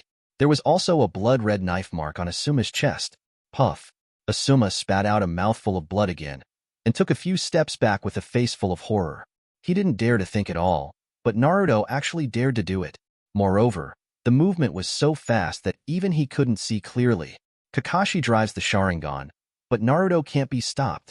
Asuma did not die, but after being slashed by Naruto, Asuma also staggered back a few steps, not daring to stand in front of Naruto again. Naruto stared at Asuma coldly, retracted the blade, flicked the blood on the blade, and said lightly, "Yinti, if you dare to stand in front of me again, I will kill you." An extremely cold voice full of murderous intent resounded faintly, making everyone dare not believe Naruto's words anymore. Asuma also finally knew that Naruto was not threatening him, but really dared to kill him. Immediately, Asuma quickly backed away to get out of the way, not daring to stand in front of Naruto again. Seeing that Asuma's life was not in danger, Kakashi and the others also exhaled and let go of their hanging hearts. Kakashi looked at Naruto with complicated eyes. He never thought that Naruto's strength is so terrifying. Before, seeing Naruto's performance, he had already overestimated Naruto as much as possible. He imagined that Naruto's strength was concealed. But I didn't expect it to be so scary. It's so scary that even he can't see Naruto's speed clearly while driving the Sharingan. Kakashi took a deep breath and said complicatedly, "Naruto, don't make any more mistakes. If you make any more mistakes, there is really no turning back. Now go with me to Third Hokage. Explain. Maybe Third Hokage will forgive you." Kakashi took a look at Jinbu's body. They had originally received the news that Jinbu was going to attack Naruto, so they came to find Naruto specially. But unexpectedly, the people at the root were all killed by Naruto. Hearing Kakashi's words, Naruto sneered and said, "Turn back? It's ridiculous. Now that it has been shot, how can it be possible to turn back?" On this day, Naruto has been depressed for a long time. 13 years. Kakashi doesn't understand anything, has never experienced it, and doesn't know the cause of things. Actually told Naruto to turn around. He did nothing wrong. So why should he look back? What he is doing today is what he should have done long ago. Should have done this a long time ago. Seeing that Naruto didn't listen to his words at all, Kakashi wanted to say something more. However, at this moment, dozens of black shadows flashed past, and ninjas in black combat uniforms suddenly appeared in front of everyone. These ninjas in black are extremely fast. They are agile. They are all powerful. As soon as it appears, everyone will be surrounded. Keep an eye on Naruto. Seeing these ninjas in black, Kakashi and the others shrank their pupils and recognized them at a glance. It's Umbu. Umbu, here comes the spoon too. Chapter 72. After Umbu appeared, he immediately surrounded them. These Umbu are holding short swords one by one, as if they are facing a big enemy, as if they want to take down Naruto at any time. Then, Captain Umbu stepped forward and shouted, "Uzumaki Naruto, third Hokage wants to see you." Hearing Umbu's words, everyone in Kakashi was surprised, especially the little Sakura and Ino. Seeing the elite who fought against the Sand Shinobi attack appear again, they were a little scared and a little nervous. Umbu, assassinate tactical special forces throughout, managed by third Hokage himself. Umbu will not be dispatched unless there is something particularly important. Did third Hokage know what's going on here so quickly? However, Kakashi knows that Naruto just killed the Root Man, so there is no guarantee that he will not attack Umbu. Thinking about it, Kakashi looked at the other party worryingly about 080, and also looked at Naruto worriedly. Really? After Naruto heard Captain Umbu's words, he glanced over with cold eyes, Zanpakuto clenched slightly, and did not speak. Seeing Naruto's action, Captain Umbu frowned and pulled out his short sword, which seemed to be threatening. "Uzumaki Naruto, do you hear me? Meet us third Hokage." This time, Naruto finally spoke. "What if I don't?" Naruto glanced at the surrounding Umbu people indifferently, feeling cold in his heart. For these Umbu, he didn't like them very much. In his childhood, it was these people who watched him one by one. It is like turning his childhood into a prison. Let him do nothing. No matter what you do, there are so many eyes watching him being insulted and abused, but not doing anything, but conniving at the villagers to do so. What's more, these Umbu are the instigators, the lackeys of third Hokage. After hearing Naruto's words, Captain Umbu frowned and shouted coldly, "Take it." However, his words just came out of his mouth. I heard Naruto snort coldly. I just saw that Naruto held Zanpakuto tightly in his hand. Knife flashes, Senbonzakura raised. Seeing this scene, Kakashi and Yuihong immediately shouted in surprise and said quickly, "Naruto, no. Stop. Don't make another mistake." Little Sakura and Ino also opened their eyes wide. However, Naruto simply ignored their words. The hand rises and the knife falls, and the knife light cuts down. Puff. Only see. A blood stain suddenly appeared on Captain Umbu's body. Blood spurts. Blood splattered. Captain Umbu's face was full of shock and horror. Incredible to watch Naruto. With his Umbu Captain Elite Jonin's level of strength, he can't see Naruto's movements clearly. I didn't even have time to react. Not even a chance to resist. It was cut down by Naruto with one knife. It was unbelievable. It was so frightening to him. However, Captain Umbu didn't even have the chance to be afraid, and his body fell down sadly. Instant death. Seeing Captain Umbu fall down, Kakashi and the others widened their pupils. The Umbu ninjas beside them exclaimed even more. "Team leader." Then, everyone heard Naruto's indifferent voice. "I'll go find him, but you don't need to take me there." Words fell. The surrounding Umbu opened their eyes wide, looking at Naruto with anger and hatred in their eyes. Some of them even said, "Take him. Cut off his arm and take him to Lord Third Hokage." After speaking, Umbu is going to do it. However, before they could make a move, Naruto snorted coldly. Senbonzakura flashed in his hand, and he heard Naruto's faint voice. "Scatter, Senbonzakura." Thousands of sakura flowers appear suddenly. Countless sakura flowers turn into the scariest blades. Like a stormy wave, rush towards the Umbu ninjas. Seeing so many clusters of sakura flowers covering the sky and covering the sky, the Umbu ninjas suddenly lost their voices with horror. Before they could react, the sakura wave went through their defenses. With a bang, the sharp blade cut on them. There are so many sakura flowers, even if they want to defend them, they can't defend them. Moment. No Umbu ninja survived wherever Sakura Flower C went. There are wounds caused by Senbonzakura all over the body, and the blood is splattered and flowing fast. Soon, the Umbu ninjas fell to the ground one by one. There was an unbelievable look on his face. It seems unbelievable that Naruto alone solved them in an instant with so many masters. The surrounding Yui Hong was also full of surprise, with an inconceivable expression on her face. She also never expected that Naruto's strength is so terrifying. With so many Umbus, it's not Naruto alone. Was also instantly killed by Naruto. Is this really Genin? Yui Hong's beautiful eyes looked at Naruto with a shocked expression. This is the first time she saw Naruto's real shot, and she was shocked. Shocked by Naruto. Kakashi also showed a complex look, and sighed deeply. He wanted to stop it, but he couldn't stop it, and he was powerless to stop it. And Naruto, after beheading all Umbu, retracted the blade, and Senbonzakura returned to its original state. The next moment, Naruto looked at the Hokage building. Look, Hokage office. No one is innocent in this crime. He will go to them one by one to settle the matter. Thinking of this, Naruto stepped up and walked towards the Hokage building. Seeing that Naruto was going to the Hokage building, Kakashi and the others didn't stop them. They just shook their heads and sighed deeply.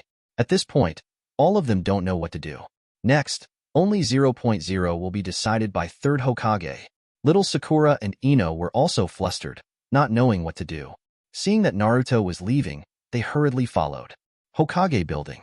But at this moment, the Hokage building is very quiet. Quiet and a little scary.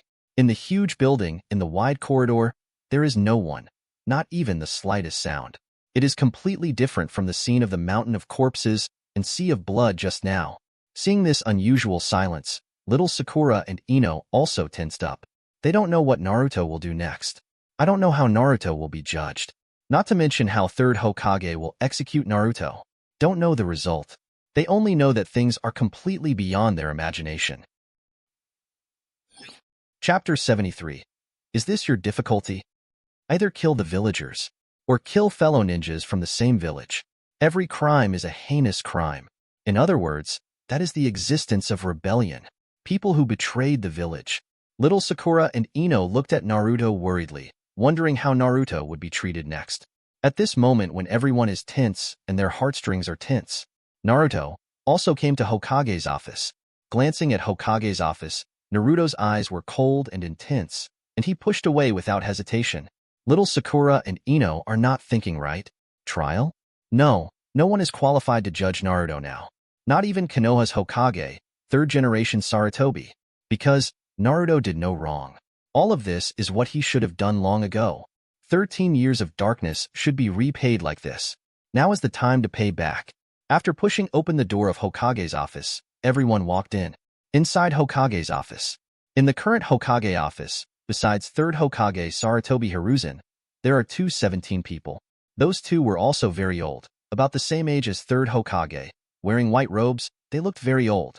Apparently Konoha's elder, Hokage advisor, Uchiha Koharu and Mitokado Hamura. When Uchiha Koharu and Mitokado Hamura saw Naruto coming, they immediately shouted and roared, "Uzumaki Naruto, you are finally here. Do you know what you are doing? Look at what you have done. Killing the ninja in the village is a heinous crime." The two old men pointed at Naruto angrily and shouted angrily, venting their anger. As for Naruto, he glanced at them with cold eyes, and then withdrew, showing no intention of answering them at all. Instead, he set his sights on third Hokage. At this time, third Hokage is also staring at Naruto. That pair of sharp old eyes, like the vicissitudes of life in the world, are fixed on Naruto, as if to see through Naruto's thoughts, see through everything about Naruto. However, he can't see through Naruto at all. Just as he hasn't noticed Naruto's concealed strength and desire for destruction for 13 years. Until now, he doesn't know what Naruto thinks. After the two looked at each other for a while, third Hokage took a deep breath and swept the crowd with sharp eyes, which made everyone cheer up and feel nervous. Then, third Hokage said in a very majestic tone, "Naruto, tell me why you did this." Hearing what third Hokage said, Naruto sneered, looking at third Hokage coldly as if he were an enemy. That look seemed to say to third Hokage, "Do you think that I am that naive child who doesn't understand anything and only bears the pain?" Seeing Naruto's eyes, third Hokage was stunned and startled, as if he had noticed something. Then, Naruto sneered and said lightly, "Don't you know why I did this?" Third Hokage was stunned for a moment, Mitokado Hamura and Udatane Kohara, who were cursing at the side, also stopped abruptly and looked at Naruto in astonishment. Before they could speak, Naruto continued. For the past 13 years, I have been under your surveillance all the time. Everything that happens to me, you will see it. Anything the villagers do. All the malice that the Konoha shinobi people treat. You know it all. Now, you have to ask me why I did this. Don't you know why I did this?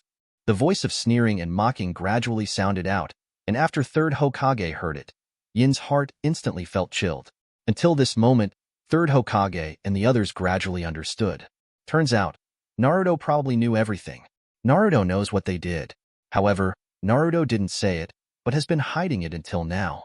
No complaints, let alone talk to anyone. Instead, bear silently and wait patiently. Until now, anger erupts. All the darkness will be liquidated and repaid by Naruto from now on. Third Hokage and Udatane Kohara and Mitokado Hamura gasped. Immediately afterwards, Third Hokage narrowed his eyes, stared sharply at Naruto's every move, and said indifferently, I have my reasons. Naruto sneered when he heard Third Hokage's words. Sorry. Your difficulty is to see a child who was constantly abused by the villagers 13 years ago. The child's malice of beating ninjas and the humiliation of countless people. Your difficulty is to conceal the facts, choose to let a child bear the hatred and anger caused by Nine Tails destroying the village 13 years ago, and let everyone vent on a child. Your difficulty is to watch all this happen and turn a blind eye to it. But you still indulge them. Is this what you are struggling with? Tell me, Third Hokage. Naruto stared at Third Hokage with icy eyes and said indifferently. Hearing Naruto's words, Third Hokage and Udatane Kohara were shocked and shocked. It turns out that Naruto knows everything.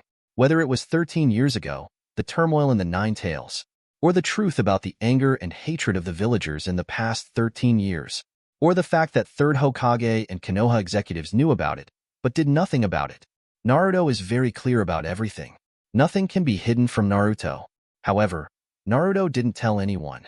He alone endured, carried, and hid the pain and darkness that shouldn't have been endured. For the bloodbath of today. The reason is to seek justice today. Third Hokage sucked in a heavy breath. His eyes were full of shock, and soon, they were full of complexity and coldness. He knew, Naruto, that 477 was completely out of his hands. Even in these 13 years, he has been monitoring Naruto all the time. But Naruto still hides a lot of things. Let him be unable to discover it all, unable to detect. After Naruto finished speaking, before Third Hokage could finish speaking, Udatane Kohara and Mitokado Hamura on the side said forcefully, This is the consideration of the village's senior management. You have no right to question it. Everything we do is for the good of the village. As a Konoha shinobi, you are supposed to obey the orders of the village. Now you dare to come in front of us, make a lot of noise and question us. It's really rebellious. Presumptuous. However, their words did not make Naruto accept. On the contrary, Naruto's eyes showed strong killing intent. Naruto gave Udatane Kohara and Mitokado Hamura a cold look at the two old men. Hearing their shameless and stubborn brainwashing speech, Naruto snorted coldly, immediately raised his hand. A dodge appeared in front of the two of them. Palm down. Snap. A slap was thrown on the faces of the two old people. Bright red palm prints appear. Mitokado Hamura and Udatane Kohara stared at Naruto with wide eyes, horror, and disbelief. It seems that I didn't dare to think that Naruto actually beat them to Konoha Nagano. Before they could speak, Naruto said indifferently, Noisy. Chapter 74. Snap. A crisp and loud voice sounded. Two bright red palm prints were seen on the faces of Udatane Kohara and Mitokado Hamura. Everyone's eyes widened in astonishment, watching this scene in disbelief. They couldn't imagine that Naruto dared to beat Konoha's elder. That's Konoha's elder, Hokage advisor. Under one person, above 10,000 people. But at this moment, he was slapped hard by Naruto. Everyone looked at Naruto in astonishment, not knowing what to say. Naruto, on the other hand, looked at Udatane Kohara and Mitokado Hamura indifferently, his eyes full of coldness. At this moment, Udatane Kohara and Mitokado Hamura are also full of astonishment and horror. Shock and disbelief appeared on their faces. They never dreamed that one day, they would be slapped by a teenager. They are the elders of Konoha who are aloof and respected by tens of millions of people. Uchiha Koharu and Mitokado Hamura have never suffered such humiliation. The two suddenly became angry and looked at Naruto with a gloomy look. They just wanted to get angry and curse at Naruto. However, they haven't waited for them to speak yet. Naruto glanced at them again with cold eyes and said indifferently, "If you dare to say one more word, I will kill you." A cold voice full of strong killing intent sounded, causing everyone to shudder after hearing it.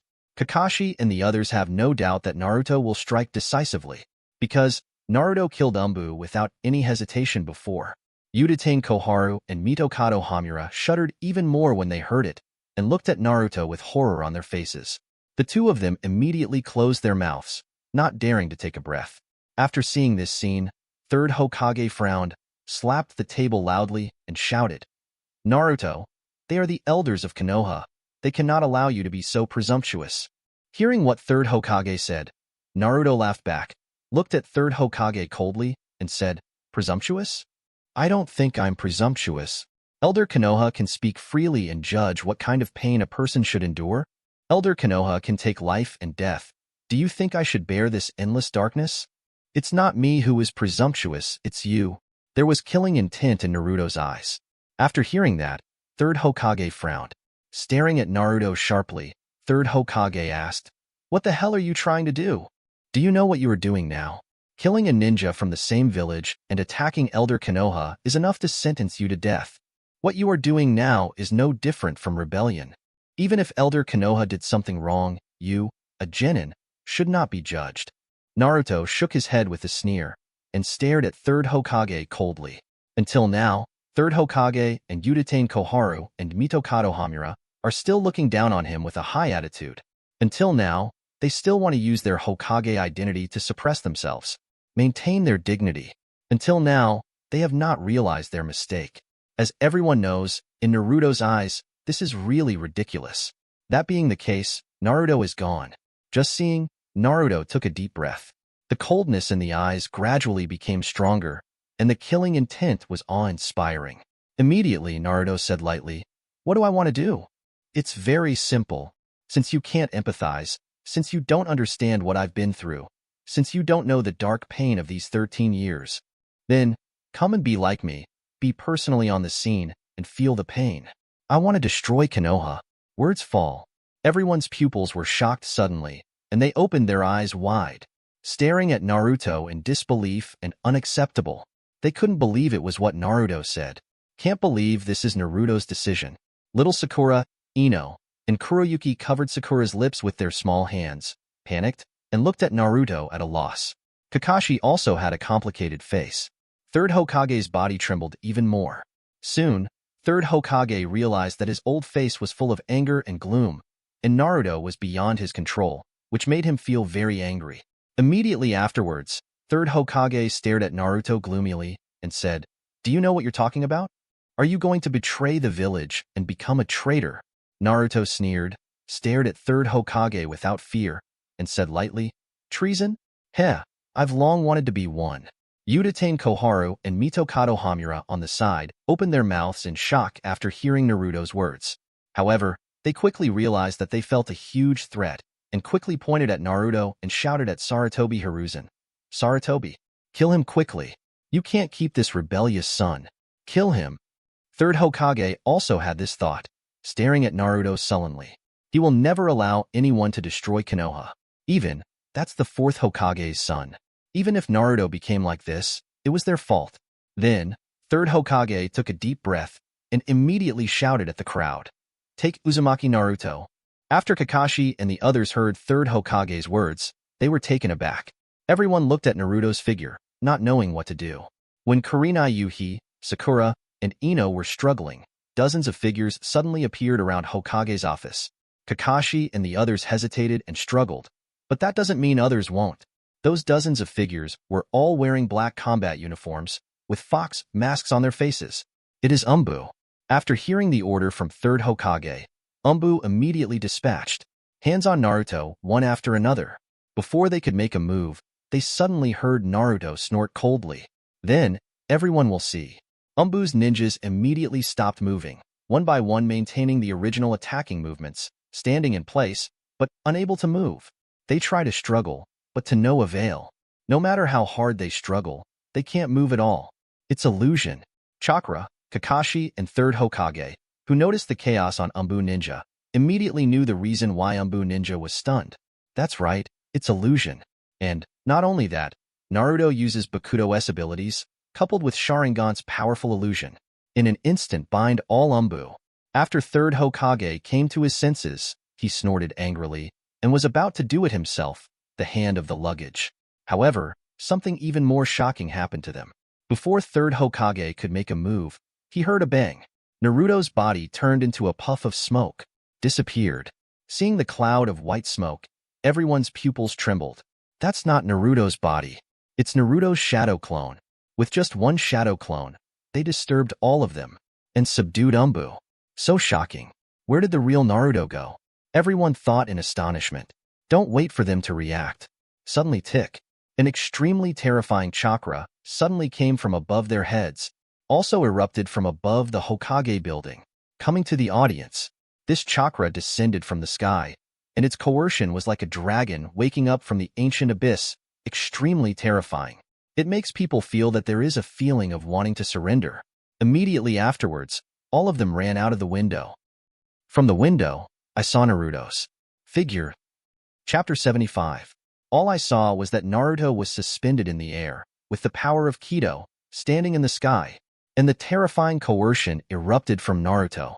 At this moment, Naruto is looking down on Konoha, and looking down on them, looking at the lively and prosperous Konoha under your feet, the peaceful scene of Konoha.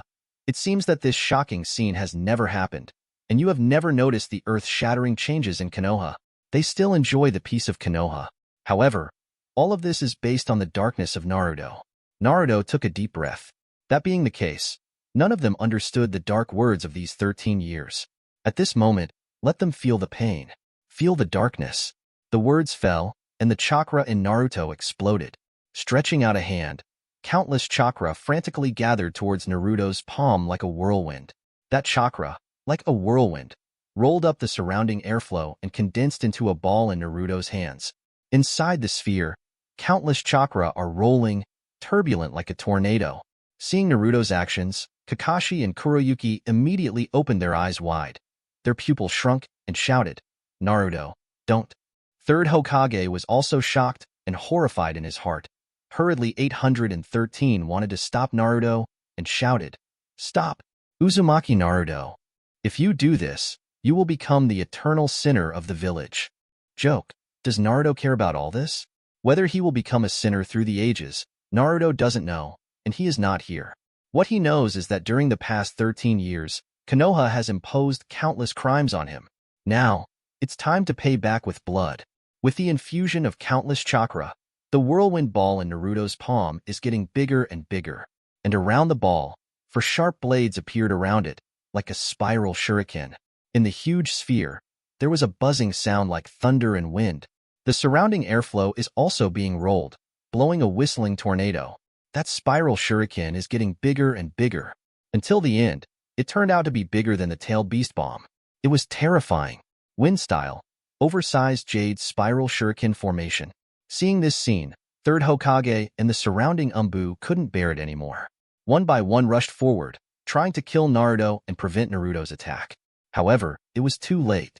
Before they hit, looking at the prosperous Konoha village under his feet, Naruto held a super large jade spiral shuriken, slammed it down, and threw it out with all his strength. He shouted wildly, "Feel the pain!" Wind style, oversized jade spiral shuriken. Everyone watched this scene in horror. See that spiraling shuriken bigger than the tailed beast bomb, crashing down and onto Konoha village. Third Hokage, and they didn't even have time to stop it. He could only open his eyes wide and watch the falling spiral shuriken in horror. Boom. There was a loud hum. The whole massive spiral shuriken bombarded Konoha village. At this moment, an air wave like a nuclear bomb storm is set off. After the terrifying super large jade spiral shuriken bombarded Konoha village began to explode instantly. The surrounding houses were destroyed. The entire ground was also lifted by the tornado waves caused by the super large jade spiral shuriken. All of a sudden, the rubble of the house flew into the air. The whole Konoha wailed. This is simply like annihilation. The attack range of the oversized jade spiral shuriken has not stopped. The scope of the nuclear bomb storm is still expanding. Like a ball, it spreads continuously, spreads to the surroundings, to the entire Konoha. Everyone looked at this scene in horror. Looking at the huge jade spiral shuriken, it was as powerful as a nuclear explosion. Wherever the spiral shuriken passes, everything is completely destroyed. Not even a tree grows. Not a single house is left behind. The villagers and ninjas inside were not spared either. They didn't even have time to escape. Instantly engulfed by air waves and terrifying explosions. Till the end, the entire Konoha has turned into ruins. Centered at the foot of Naruto, a large circular crater with a size of several kilometers appeared. In this big pit, no houses are left. No grass grows. Yes, just wreckage and shattered clods of rubble. Very desolate. It's like a land that has been bombed by a nuclear bomb. Loss is everywhere. There is no other living thing at all. At this moment, Konoha village was destroyed by Naruto. The ninjas around saw that the originally prosperous and lively village turned into a deserted desert at this moment, and all of them opened their eyes wide. Unbelievable. They couldn't believe it. Naruto did it alone. I can't believe it. Under Naruto's blow, the super large jade spiral shuriken is so terrifying. I can't even believe that Naruto actually destroyed Konoha. It's like, Ninetales is coming again. No, it's even scarier than this. This is the price for keeping Naruto in darkness for 13 years. Third Hokage saw the village he loved was destroyed by Naruto, and his angry old face was even more ferocious. He was extremely angry and trembling with anger. Immediately, Third Hokage glared at Naruto in the sky, pointed at Naruto, and announced to Konoha, I declare, from now on, Uzumaki Naruto will be judged as Konoha Super S-Class Renegade. Uzumaki Naruto caused huge casualties to Konoha. All ninjas must hunt him down and bring him to justice. Konoha, at this moment, start an endless pursuit of Uzumaki Naruto. Endlessly. Get him for me. Third Hokage shouted loudly, and the majestic voice resounded throughout Konoha. All Konoha shinobi fans also realized at the same time that all of this was actually done by Naruto. A 13-year-old boy actually destroyed Konoha by himself. As for Naruto, it seems that he didn't hear the hunt announced by Third Hokage. His face was indifferent, and he looked at the remnants of leaves and the sea of corpses and blood under his feet indifferently. When an avalanche occurs, no snowflake is innocent. When they attached evil and darkness to Naruto again and again for 13 years, they should have thought of this result. Only by feeling the same pain can we truly understand each other. Since the people of Konoha have never understood and are indifferent to the darkness they imposed on Naruto, never repented, then Naruto tell them now. What is the real pain? Thanks for watching. You can find the next videos in the playlist linked in the info card, directly on my channel, or right here on the screen. And as always, if you have any feedback, feel free to share it in the comments too.